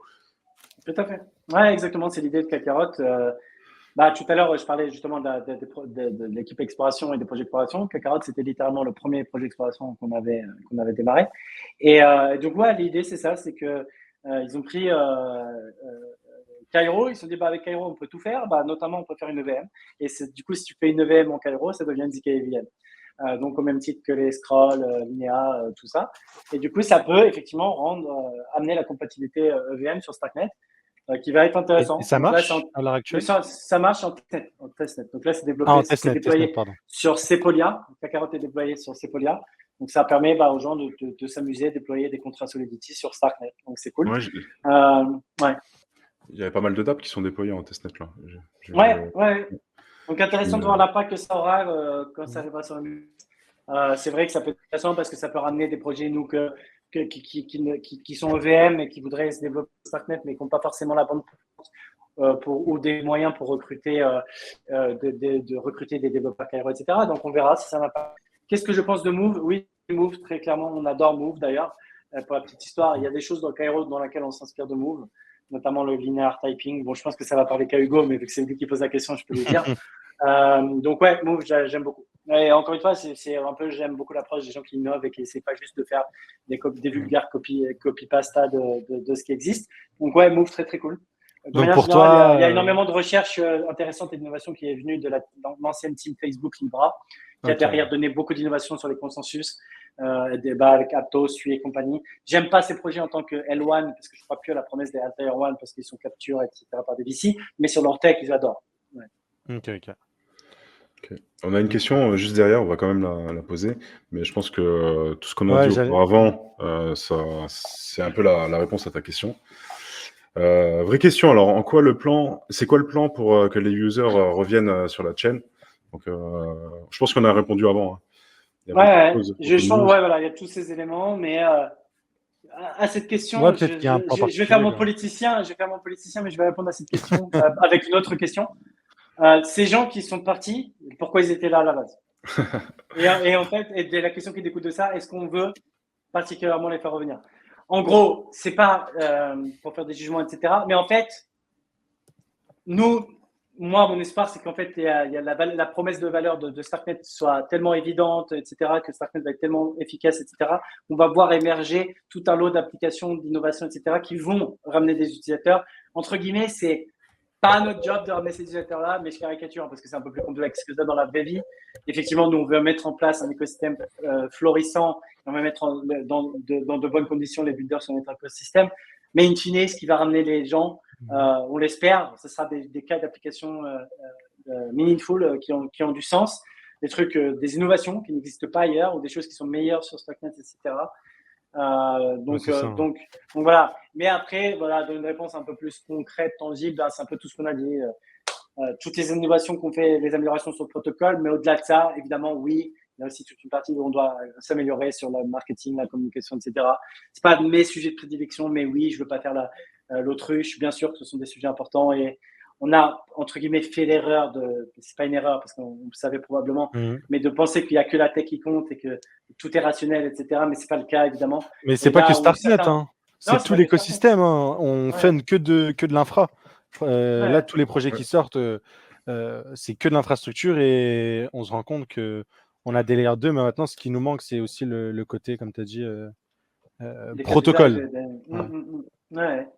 Et moi, je pense que dans le plan, il y avait le DeFi Spring et franchement, moi, j'ai kiffé. Hein. Honnêtement, c'est vrai que dans le DeFi Spring, si tu regardes les statistiques en termes de rétention post-airdrop et tout, en fait, les stats sont là. Hein. Je sais pas, je crois que quelqu'un les a publiés, mais en fait, on a probablement le meilleur taux de rétention de liquidité, etc., post-airdrop, même comparé à ZK Sync, etc. Donc, c'est ça. C'est scandaleux. Ils ont pris cher aussi. Malheureusement. Mais pour continuer aussi dans ce truc-là, entre guillemets, si je peux donner un feedback, voilà. Moi, je pense aussi un aspect qui peut être intéressant, c'est ou du coup un aspect où il faudrait peut-être travailler, c'est l'aspect où Starknet est isolé aussi. Je pense que indépendamment du wallet, on parlait au début de la friction. Tu vois, Starknet, c'est vraiment un écosystème. J'ai l'impression qui est isolé comparé à ce qu'on peut. Après, j'ai bien compris le système de si tout le monde lance des mêmes coins, nous on va pas lancer des mêmes coins, tu vois. On va pas s'abaisser au même niveau pour gagner du trafic, etc. Par contre, peut-être s'inspirer ou ramener quelques trucs comme ça va être intéressant. Moi, le truc tout bête, c'est en mode ce qui est hype à l'heure actuelle sur des layers 2, c'est ramener des LRT, du LST.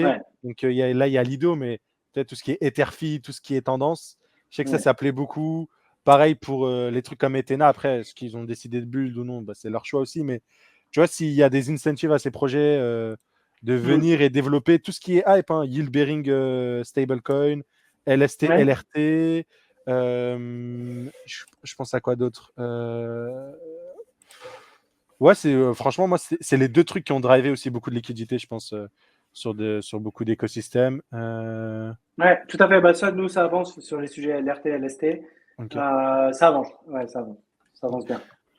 Ça avance bien, mais encore une fois, sur toutes les intégrations existantes, encore une fois, souvent, ils priorisent les chaînes EVM parce que c'est juste plus simple pour eux de les intégrer. Donc, c'est pour ça qu'on arrive souvent un peu tard. Mais ça avance sur ces sujets-là. LRT, LST notamment. Et les yield bearing stablecoin, tu peux expliquer du coup, c'est quoi? C'est, je sais pas si tu connais le projet Ethena avec leur stablecoin USDE. Ah oui, effectivement. Tu sais, c'est en mode ils font du delta nut sur des exchanges et comme l'open interest pas l'open interest, le funding rate à l'année, quand tu tiens ta position, les shorters sont payés à shorter le marché. Je crois qu'à l'année, en fonction Attends. Tu peux me le refaire parce que pour le coup, c'est moi qui vais avoir la vulgarisation parce que je ne connais pas trop. Non, mais c'est super, ça m'intéresse d'être de l'autre côté. Et tu m'expliques en détail, ça m'intéresse. En gros, tu vois, quand tu lances une position sur le marché perpétuel avec l'effet de levier, etc. Et ben en fait, pour qu'il y ait un mécanisme, si tu veux, pour que le prix du perpétuel soit corrélé à ton prix spot, il y a un mécanisme pour l'équilibrer. Donc, s'il y a trop de longueur, tu auras un décalage à la hausse. Vu que tout le monde longue le prix, tu as un léger décalage à la hausse sur le prix. Et du coup, ce que le broker, entre guillemets, fait, c'est qu'il incentive les gens à shorter pour ramener le cours un peu plus à l'équilibre. Et il te fait payer ce qu'on appelle des funding rates. En gros, c'est des frais. En gros, quand le prix est décalé à la hausse, les longueurs payent des frais sur leur position aux shorters qui rééquilibrent le truc. Et inversement. Et généralement, en fait, quand tu es dans une tendance haussière, tout le monde longue. Donc, le prix, il est toujours un peu décalé. Et en fait, annuellement, si tu veux, tu es payé à shorter sur tous les exchanges majoritairement sur ETH. Donc, ce qu'ils font, c'est qu'ils achètent de l'ETH en spot et en perpétuel, ils le shortent. Et ils sont payés avec du coup ce frais-là. Et à l'année, ça donne, je crois, ça dégage des APR. Quand il y a des grosses phases d'euphorie où ça trade beaucoup, ça monte à 20% d'APR. En moyenne, on est autour de 10. D'accord. Et comment ça se passe dans les phases de bear market sévère, du coup? Justement, c'est tout le problème de ce projet-là. En bear market, généralement, c'est l'inverse qui se produit. Et donc tout le monde short. ils n'ont pas de solution. Je crois que le rendement, il est à 0. Enfin non, il est à 3% parce que tu as le stacking ETH, je crois, ou une connerie dans le genre. D'accord. Mais ouais, ça, c'est aussi un concern qui est beaucoup partagé à leur égard. Mais c'était ultra hype. Tu as Ethena qui bosse sur ça. Et récemment, tu as Elixir, je ne sais pas si tu as entendu parler, qui ont lancé leur truc. C'était un peu à la mode. Sur Ethereum aussi ou... Ouais, c'est sur Ethereum. Elixir, ils font plein de trucs. Ils provident la liquidité pour les perf DEX. Ils sont sur Sui aussi. Hein. Ouais, Sui, Sei, Arbitrum. Mais maintenant, ils ont aussi créé leur stablecoin pareil qui te rapporte des rendements, quoi. Ok.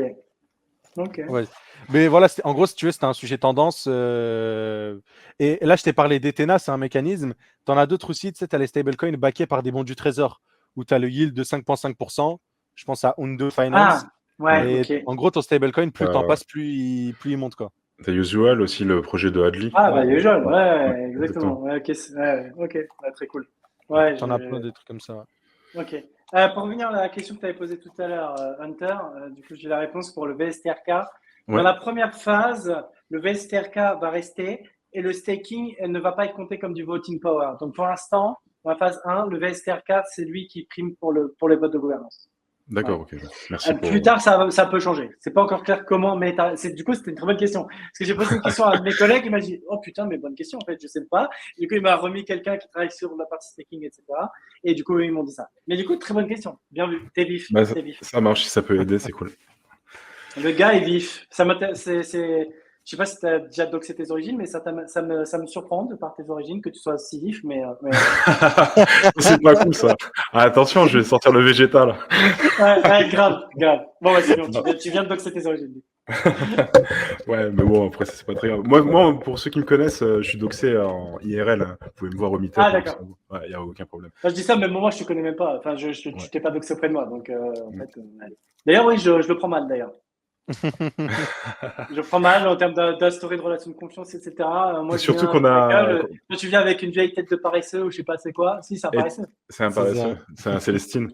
Tu sais qu'on a échangé depuis longtemps en plus, hein, tu m'as toujours répondu, tu as toujours aidé, ça c'est super. Ouais, bah, en plus, je le prends encore plus mal du coup. Ouais, on fonce ça, le gars il me dit ouais, en plus, c'est pas parce que tu fais ça, mais je veux toujours pas te montrer ma gueule. Hein, mais ouais, c'est cool. Mais ok, ça en dit long. Tu sais que j'ai même pas de webcam sur mon setup. Mais à l'occasion, avec plaisir. Les mecs, ça nous parle de funding rate, perpetual et tout, ils ont toujours pas une webcam. Hein, bah, putain. Les parano, tu sais, il n'y a même pas une webcam. Ouais, ok. Ok, bah écoute, il y avait 2 points encore, je te propose de les réunir. Je voulais parler de l'état actuel de l'industrie crypto, les désillusions et le désintérêt des fondamentaux. C'était 2 points différents, mais je pense qu'ils se rejoignent. Ouais, ils sont liés. Ouais, ils sont vraiment liés. Donc là, sur ce cycle, c'est assez différent des cycles précédents. On a vu, il n'y a pas tellement de nouveaux arrivants et le peu qui arrivent, ils sont focus sur les mêmes. Moi, je trouve ça assez dommage hein, de mon point de vue. Ça reste que mon point de vue. Qu'est-ce que tu en penses, toi? En tant que développeur, ça doit être quand même assez dur parce que je pense que vous essayez de révolutionner le monde. C'est méga frustrant, ça c'est très clair. Même, je vais te dire des fois à quel point c'est choquant même. Tu vois, moi à la base, je ne suis pas memecoin et tout. Mais je me suis dit, vas-y, il y a quand même un truc à faire. Je vais essayer au moins de trouver des solutions pour rendre ça plus safe. Donc, on a fait littéralement un projet Unruggable qui s'appelle Unruggable. Et comme son nom l'indique, l'idée, c'était de pouvoir faire une plateforme on-chain qui permet de lancer des memecoins qui sont unruggable. C'est-à-dire que des préventions on-chain contre le rug pool, etc. Donc, en gros, pour la faire simple, l'idée, c'est que quand tu lances un token, un memecoin avec Unruggable, automatiquement, la supply insider est capée, les liquidités sont lock pour 6 mois minimum, etc., avec plein de protections. Et en fait, les gens ils veulent pas. Ouais, non mais en fait, en gros, c'est ça. Il y a des gens qui m'ont dit, texto, non mais t'es sérieux, Abdel, on veut pas des trucs qui sont druggable, ça fait partie de l'expérience de pouvoir se faire rug. Là, j'ai dit, allez vous faire foutre. Démerdez-vous avec votre Ah, la Far West, phrase les de gars. fou. Mais oui, mais les gens de premier degré m'ont dit non. Ça... Et j'ai même vu récemment des tweets qui disaient oui, c'est une feature, les rugs sur les meme coins. Putain, mais les gars, le marché mérite d'aller à zéro, hein, si c'est pas possible. Et dis, ouais, non, l'adrénaline, le boost, etc. Tu comprends. Donc les C'est gens un aiment bien ce casino en mode ligne. PVP. Ouais, c'est ça. Alors, Là, on a pour nous, Truman c'est ça. qui est du même avis, je pense. Ouais. C'est Là, ça non, la après, thèse, mais moi, je la comprends pas. Ouais, alors si, justement, moi, c'est intéressant ce que dit Truman. Littéralement, c'était mon point. J'allais dire, pour nuancer ça, je commence à comprendre un truc que j'avais pas mal perçu dans la tête de beaucoup qui apprécient Memecoin, c'est qu'ils se disent, bah en fait, ok, mais en fait c'est juste le reflet de la vraie vie, sauf que c'est plus honnête et c'est moins bullshit. En gros, qu'est-ce que ça veut dire? C'est que comme il vient de le dire, 99% des projets c'est de la merde, c'est du bullshit, etc. Mais qui se vendent comme truc qui sont révolutionnaires, etc. Donc en gros, le cycle, c'est le cycle qu'on a eu les ICO, les trucs avec les white papers, etc. C'était la course à celui qui va vendre le plus de rêves. Donc, je pense que c'est ce que dit Truman et ce que je commence à percevoir de certains qui aiment les meme coins. Ils disent, OK, c'est du gamble, mais au moins, c'est du gamble qui ne se prétend pas être autre chose et que tout le monde connaît les règles. Et c'est peut-être aussi pour ça qu'ils disent, bon, bah, le repousse, ça fait partie de l'expérience. Bon, je trouve ça un peu chelou, mais je vois, les gens, ils se disent, OK, mais ils se disent, Ouais, bah, après, c'est pas des VC, des projets qui ont beaucoup de capturés par des VC, etc. Les gens en ont marre de se faire dump par la gueule. Ça, je peux comprendre. Je pense que c'est aussi ça que j'ai mis du temps à comprendre que les gens aimaient chez les meme coins. C'est-à-dire c'est du gambling, mais on sait dans quoi on va et ça se prétend pas être autre chose. Et peut-être pour eux, il y a beaucoup de gens qui voient ça comme une opportunité life-changing. Et ça, bah, j'ai pas de jugement par rapport à ça. Hein, si jamais c'est life-changing pour certaines personnes, etc. Je pense que, évidemment, c'est pas je pense, c'est sûr, il y en a 100 fois plus qui se font défoncer rect que ceux qui ont des opportunités life-changing. Mais bon, à chaque fois que tu as une nouvelle story life-changing, ça alimente le mythe, ça contribue à cette idée que bah, c'est un moyen de make it plus rapide et tout. Donc ça, je peux pas faire de jugement là-dessus, mais c'est vrai que d'un point de vue builder, quand on est focus sur la fondamentale, etc., c'est frustrant. C'est frustrant et tu as envie de te dire, à la limite, moi, je me dis, pour les nouveaux, je trouve que c'est catastrophique. Pour les nouveaux qui vont directement à ça, je trouve que c'est catastrophique. Par contre, pour ceux qui ont fait cette phase de comprendre un petit peu le white paper Bitcoin, la révolution, etc., et de comprendre pourquoi on fait tout ça, et qui après décident de faire du meme coin tout en connaissance de cause, etc., à côté de ce qu'ils font sur leurs trucs sérieux, etc., ça, à la limite, why not, tu vois, s'ils sont un peu éduqués financièrement à dire ça c'est du capital que je mets à risque, etc., mais qui savent ce qu'ils font, c'est encore autre chose. Mais le fait que le retail, les nouveaux arrivants aillent directement là-dedans, c'est vrai que ça fait que ce cycle est un peu particulier. On sait pas, tu vois. Avant, c'était entre guillemets assez prédictible. Tu avais Bitcoin, puis Ethereum, puis les Layer 1, etc. Après tu descendais dans la chaîne de dégueulasserie jusqu'à arriver au meme coin. Mais là, on a les meme coins qui pumpent en même temps que Bitcoin, même plus que Bitcoin. Donc c'est un peu perturbant. Ça déroule beaucoup de monde. Ouais. Je regarde quasiment tous les 2-3 jours, je regarde les top performers, c'est que des mêmes. C'est incroyable. Ouais, c'est incroyable. Et je pense que c'est amplifié par ce sentiment de fatigue. Les gens en ont marre d'attendre que Bitcoin se réveille et ils se disent, bon, bah, en fait, vas-y, on va tenter là-dessus. Mais probablement que c'est un peu aussi délai le fait que Bitcoin va. Parce que tu sais, tu n'as pas cette rotation des capitaux naturels qui se faisait un peu dans les cycles précédents. Ce qui nous a un peu piégé d'ailleurs. Parce qu'on attendait cette rotation de liquidité, cette perte de dominance qui n'a pas lieu. Et moi, c'est un peu complexe. J'aime pas ce narratif sur les réseaux sociaux. On tape beaucoup sur les VC, je peux comprendre, mais le truc, c'est que il y a toujours un équilibre à trouver et tu as toujours besoin de VC pour fender des idées de génie. Quoi. Bien sûr, sinon ça ne verrait jamais le jour. Bah oui. J'ai jamais vu en bourse jamais vu en bourse des mecs qui investissent dans une action et disent ah mais non, il y en a qui sont rentrés avant la cotation en bourse moins chère. Oui, c'est vrai que ça se voit pas dans ouais, t'as raison. Ça se voit pas. On le sait très bien. Les VC, ils investissent sur 10 projets, il y en a un qui va ultra performer, les 9 autres, ils vont flop. C'est genre une start-up. Ouais, bien sûr, du risque. Ouais, bien sûr. C'est ça. Donc, une bonne partie des innovations n'aurait pas vu le jour sans ça, effectivement. Donc, on voit c'est le cas. Starkware, bien sûr, a levé 230 millions. Je ne veux pas dire que l'argent des VC n'a pas contribué à créer des innovations. Et ces innovations, par exemple, j'ai eu le débat avec des bitcoiners, Maxi, etc., qui justement avaient cet argument. Je dis, mais les gars, toute cette innovation du ZK qui a été fondée par les VC, ça va bénéficier à Bitcoin derrière, en fait. Tu vois. Donc bon. Ouais, c'est plus profond que Starknet. C'est des Bien sûr, c'est des innovations c'est des majeures. preuves mathématiques C'est même encore plus profond que la blockchain, c'est clair. En fait, ça va chambouler toutes les industries, en fait. Ouais. Et ces mêmes mecs-là qui disent ouais, bah, je vais pas acheter des VC coins, je vais acheter des meme coins. Les meme coins, c'est mieux. Ouais. Gros problème de connexion, je sais pas si tu l'entends. Non, ça a coupé. Ouais, moi j'ai envie de dire, de la phrase. tu sais, il y a des casinos en ligne, hein, donc j'orienterais plutôt ces personnes vers les casinos en ligne parce que tu as le même pourcentage de chances de réussir en plus. Et c'est pas et puis intéressant. tu as moins de recul. Enfin, tu pas de recul du coup. Ouais. Donc du coup, je crois qu'on a perdu Ilyes. Donc voilà, on a fait un peu le tour. On va prendre quelques questions. D'accord. Donc si Bullrun il y a, vous croyez réellement au super cycle par rapport au cycle précédent? Est-ce que tu as un avis là-dessus? C'est une question intéressante. Avant, je leur dis, bon, je m'en bats les couilles. Tu vois. Mais en vrai, maintenant, je me dis qu'il y a...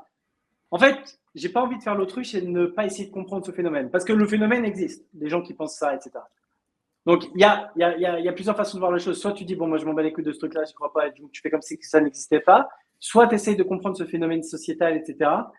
Parce que, in fine, si tu prends le truc à l'extrême, etc., tu peux même imaginer un monde où tu dis, bah, en fait, tu as Bitcoin ou les meme coins, mais rien entre deux. En gros, c'est pas impossible qu'un monde comme ça existe. C'est-à-dire de dire qu'il n'y a que la monnaie qui a besoin d'un tel niveau de décentralisation, de fondamentaux solides, etc. Dans ce cas-là, probablement que Bitcoin a un avantage et que tout le reste ne sert à rien. Et dans ce cas-là, tous les trucs entre deux qui prétendent avoir un intérêt, ils dégagent. Et dans ce cas-là, il n'y a que Bitcoin ou les mimes. C'est pas impossible que ça existe, un monde comme ça. Et aussi, bah voilà, c'est le côté de comprendre ce phénomène sociétal et de voir pourquoi, qu'est-ce qui attire qu'est-ce que les gens aiment dans le mime, etc.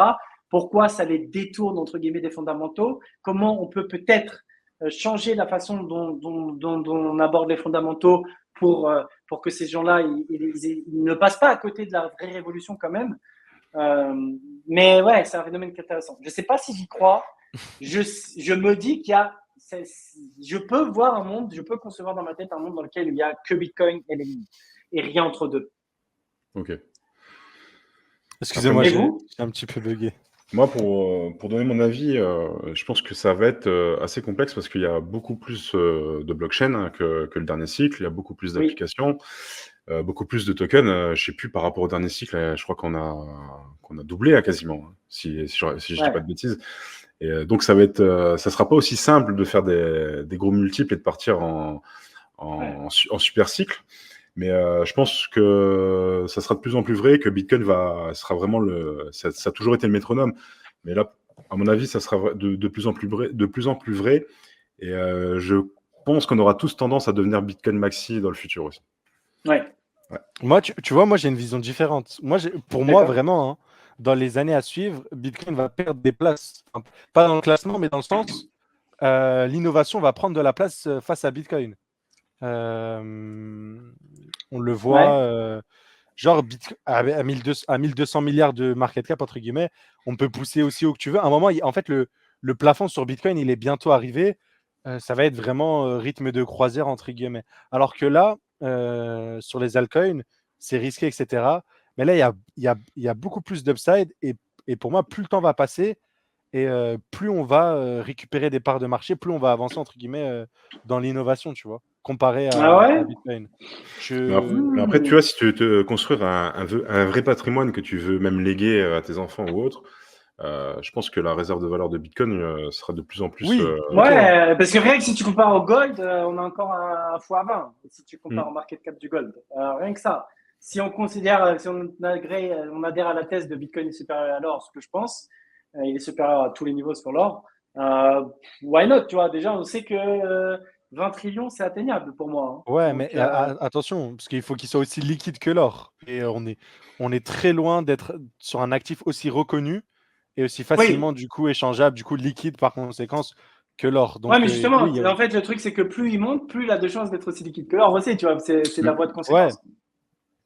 Non, oui, quand dans un portefeuille que tu lègues. Moi, je parlais plus dans une stratégie où tu investis. Pour moi, Non, quand je même rentre dans dans le ça. Parce marché, qu'en fait, l'exemple des ETF, les gens qui de plus en plus considèrent que Bitcoin, etc. Donc, plus il va grossir, plus tu vas avoir des gens qui vont se positionner pour rendre ça plus liquide et ce qui va lui donner encore plus de valeur. Tu vois ce que je veux dire? Le côté de. ouais, non, ouais, je vois, mais je dirais que pour moi, l'upside, il est beaucoup plus élevé sur des choses qui innovent au quotidien et qui sont pas figées, en fait. Tu vois ce que je veux dire? Ah oui. Plus on va avancer dans le temps, plus on va avoir des choses qui seront meilleures, qui seront plus valorisées, qui vont monter de plus en plus. Là, on a par exemple on a eu Ethereum, on commence à avoir des trucs comme Solana. Bon, c'est un peu jeune, Ouais, etc. Mais mais là, tu as dit qu'ils sont meilleurs. Ben, en fait, la question. Enfin, moi, je pense pas que Solana est meilleur qu'Ethereum ou que même que Ethereum est non, meilleur que Bitcoin. Tu vois, c'est très différent. oui, justement, c'est différent. Mais du Ah. coup, en mode, chacun aura sa part de marché, si tu veux. Mhm. Parce qu'il y a différents secteurs, il y a différents, si tu veux, besoins.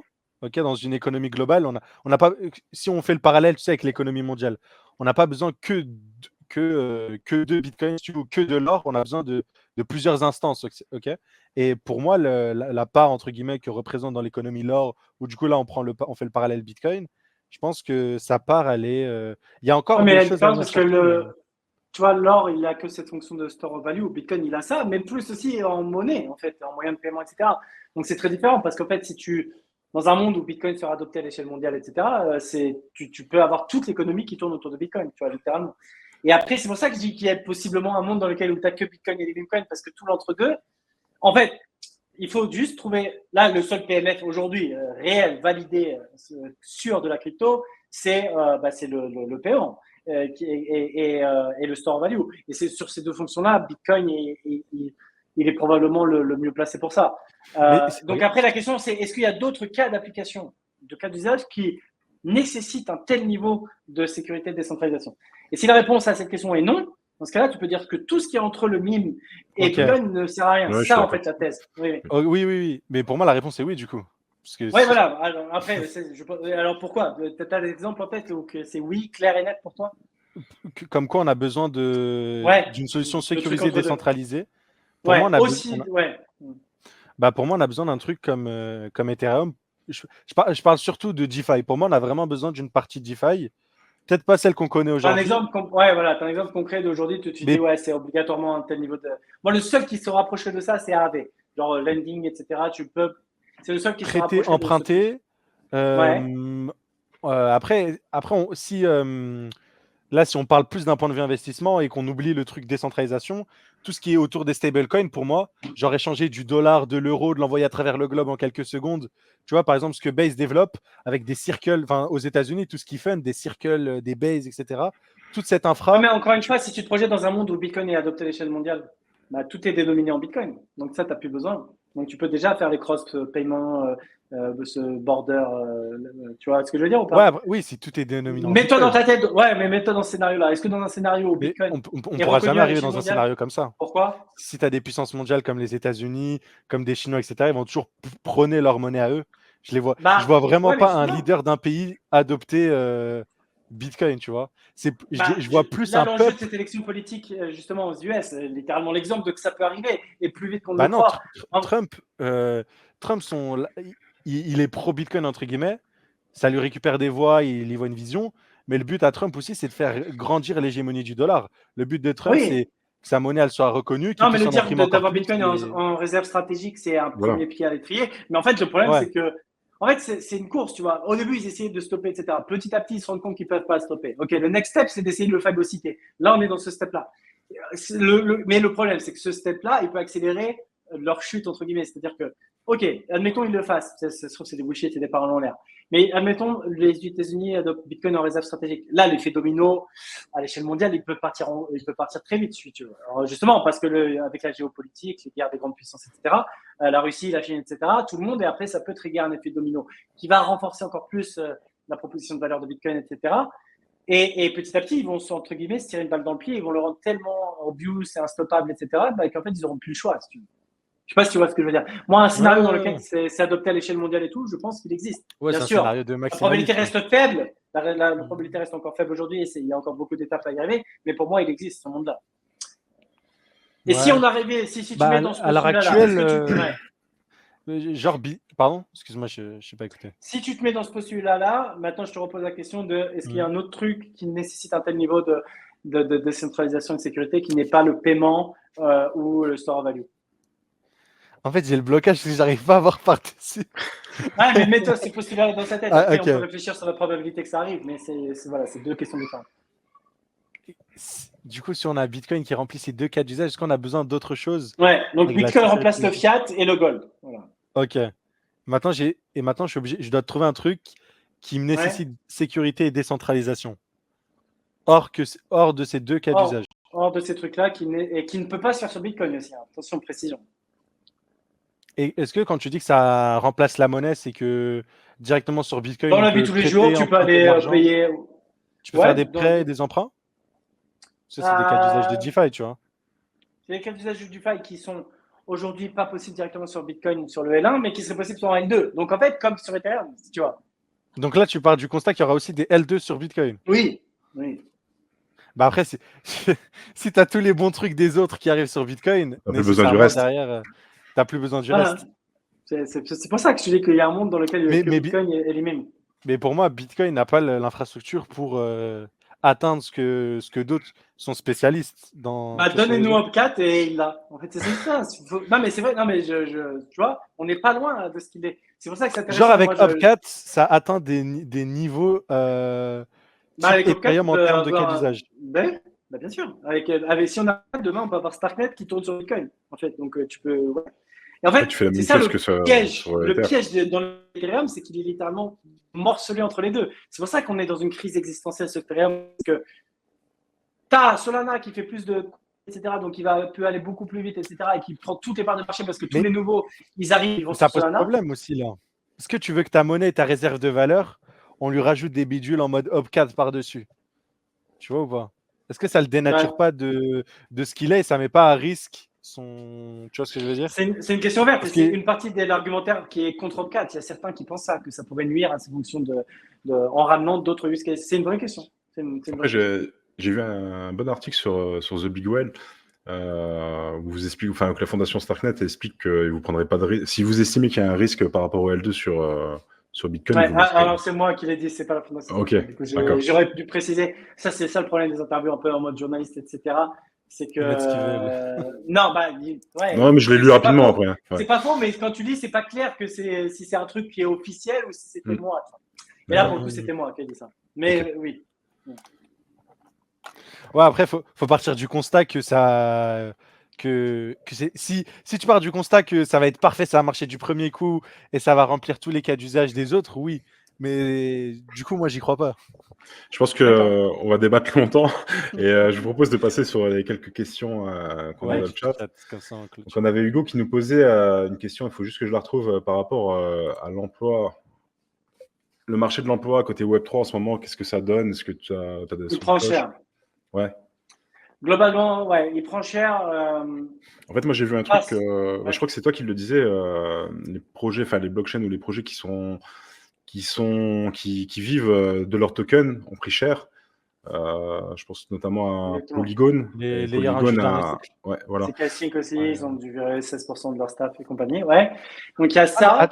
Comment c'est possible en fait que Zcash vire des gens avec autant de funding? Où ils sont obligés de faire des choix pour la.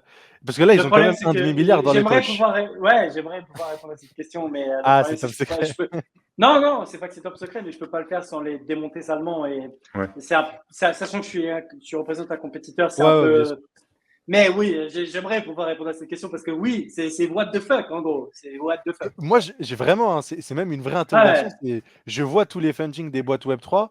Pour moi, tu as minimum 50 vies devant toi pour build un truc viable. Et le seul truc que je vais dire, et je vais essayer de le tourner un peu plus politiquement correct, c'est que c'est le revers de la médaille de flamber, de s'enflammer. Genre Polygon est dans le même cas. Je peux dire. C'est le truc, c'est Polygon quand c'est en 2021, tout le monde disait ouais c'est des malades en termes de BD, c'est des meilleurs et tout. Mais en fait, la réalité c'est qu'ils juste cramaient des millions et des millions pour avoir des partenariats bullshit comme Starbucks qu'ils ont stoppé littéralement et qui a eu 10 transactions. Donc en fait, voilà. Et d'ailleurs, voilà, pour être transparent, et ça je peux le dire parce que je le disais avant d'être chez Starkware et que c'était une des raisons littéralement qui m'a amené plus vers Starkware, c'est cette gestion-là et de dire, mais en fait, ils font les choses bien. Pour la petite histoire, Starkware était rentable à un moment donné sans même avoir le token, juste avec StarkX et des clients comme Sora ou IDX, etc. C'est une approche très différente. Jamais le token n'a été considéré comme du funding, si tu veux. Et ça change tout. Parce qu'en fait, sinon, tu es drivé par le prix de ton token, etc. Et c'est très dangereux. Et c'est ce qui se passe avec Polygon. Et les teams Web3, c'est généralement quoi? C'est 20 à 50 employés. Je faisais le calcul. En moyenne, les mecs, ils sont payés à 100 000 € l'année en tant qu'ingénieur. Tu peux même mettre 200 000. Tu parles des protocoles ou des applications? Non, je te parle par exemple de l'infrastructure en mode comme un Starknet ou un ZK-Sync. Ouais, d'accord. Tu vois, j'essaie de comprendre le truc. Je me dis, bah, à la limite, par exemple, si tu es payé 200 000 € par mois, par exemple, genre, ils peuvent t'employer par an, pardon. Ah ouais, j'aimerais bien. Sinon, par an, genre, ils peuvent t'employer pendant 10 ans et ils auraient dépensé 2 millions sur les 450 qu'ils ont reçus, tu vois. Une seule personne? Ouais, une seule personne. Ah non, 10. Ah oui, d'accord. Oui, okay. Tu le multiplies sur 20, allez, sur 10 ans, tu as dépensé 50 000 € dans des salaires. Ah, attends, déjà, sans nous, les charges. Exemple, on est 180. On est 180. Ah, chez Starknet, ils doivent être 160, je pense, un truc comme ça. Okay, ouais. Donc attention, ouais. Okay, et aussi, ouais. oublie pas un truc, t'as pas que les salaires, rien que les charges d'office, les coûts en cloud pour runner des prouveurs, etc. C'est gigantesque. C'est plusieurs centaines de milliers de dollars par mois. Ouais. Non, mais oui, ça n'empêche pas qu'il y a des projets qui font n'importe quoi plus que d'autres, hein, ça c'est sûr et certain. Okay. Nous, pour le coup, on est beaucoup plus conservateurs et beaucoup une meilleure gestion de ça, clairement. Yes. En comparaison, il n'y a pas photo. C'est une des raisons qui m'avait attiré justement chez Starkware. J'avais bien aimé ça. Le côté de dire le token, c'est pas ça ta source de funding. Donc ouais. Donc ah oui, et donc le marché de l'emploi et du Web 3. Il prend cher parce que comme c'est un bear market. Et deuxième chose, l'IA. Ouais, voilà, exactement. Il vient de le dire, Hugo, c'est exactement ça. Un truc qui a fait super mal à la blockchain, c'est l'IA. Parce que c'est devenu le nouveau sujet hype qui est très bien payé. Parce que historiquement, voilà, dans les trucs un peu qui étaient remote friendly, etc., bien payés, c'était la blockchain, le number one. Maintenant, tu as l'IA qui vient tabasser aussi en termes d'opportunités, etc. Et toute une mouvance de dev qui avait une image un peu connotation négative de la blockchain, eux, ils vont plutôt s'orienter vers l'IA. Tous ceux qui sont un peu dégoûtés du côté hyper spéculatif, etc. Pour le coup, l'IA, tu n'as que la partie tech excitante sans les travers à toute la partie spéculation, etc. Ok. Ouais. On a une autre question vis-à-vis c'est intéressant. Ouais. Oui, de AV sur Starknet. Ouais. Okay. Oui, tout à fait abandonné. Peut-être on va refaire vivre les discussions avec l'arrivée de Kakarot. Parce que abandonné pour des raisons que c'était trop coûteux pour eux de faire la migration en Cairo, etc. Donc voilà. En plus, à l'époque, c'était il y a 2 ans qu'on avait ces discussions, donc Cairo était dans un état bien moins avancé. Mais pour revenir okay. C'était juste dans le débat tout à l'heure, c'était ça que je voulais dire à peu près. C'est en mode, on a de l'or, on a des actions, etc. Et genre, il y a une place pour tout le monde. C'est un peu ça mon truc. Et au même titre que l'analogie du Go, c'est pareil. Ouais, ok. C'est ça. Après, mais le truc, c'est que ces actions-là, tu pourrais les titrer sur Ethereum, sur Bitcoin, sur des L2 par exemple. C'est vrai. Après, du coup, après, il y aura une certaine efficience dans le marché où, si on traite ça comme des actions, il faudra un certain ratio de combien l'entreprise génère et par rapport à sa valorisation. Un peu les calculs en bourse, quoi. Oui. Tu investis dans un truc rentable qui perdure, etc. et qui apporte de la valeur. Ouais. Ouais, ok, c'est toujours dans le débat. Est-ce qu'il y a d'autres questions, peut-être? Attends, Ah, pardon. Ouais. Toute la dépine, tu peux pas le faire sur BTC. Sur DL2. Tu pourrais le faire sur DL2. En fait, regardez, Ethereum, il s'oriente vers une roadmap qui est roll-up-centrique. C'est-à-dire que l'idée, c'est que tu peux avoir tout ce qui se passe que sur les L2. En fait, si tu peux faire des L2 sur Bitcoin, tu peux littéralement avoir la même chose. Ah, j'ai. Ok. Bon, je pense qu'on va te libérer, Abdel. Tu nous as accordé pas mal de temps. On était parti sur 1h30. C'était super cool, super sympa de ta part d'avoir déjà accepté l'invitation et l'échange est très positif. Merci. J'ai adoré, donc merci à vous pour l'invitation. Et puis, au plaisir peut-être de se voir IRL pour enfin te doxer. Ouais, avec grand plaisir. Ouais. Et donc, merci à vous pour l'invitation. C'était très cool. J'ai passé un très bon moment. Ça marche. Et pour les personnes qui nous écoutent, hein, vous avez vu qu'il y a pas mal d'opportunités, hein, notamment sur Starknet. On vous a présenté pas mal de choses pour les développeurs, les non-devs, les créateurs de contenu. Et si vous cherchez du rendement, ben, faites comme nous, suivez-nous. On est un peu sur plusieurs protocoles, pas mal sur Starknet. Il y en a des nouveaux. J'ai testé aujourd'hui Stark Farm. Donc voilà, il y a des choses assez cool à découvrir. Et on mettra toutes les ressources que Abdel nous a partagées dans la description. Et pour tous ceux qui veulent suivre Abdel, je ne l'ai pas partagé au début. Quoi? Oh, t'abuses. J'ai oublié, vous avez son arrobas sur Twitter. Si vous voulez aller le suivre. Venez follow en masse. Ouais. C'est là où il s'exprime tout simplement. Voilà. Allez, merci à tous. tous. À bientôt. Ciao, ciao. Bye. Ciao.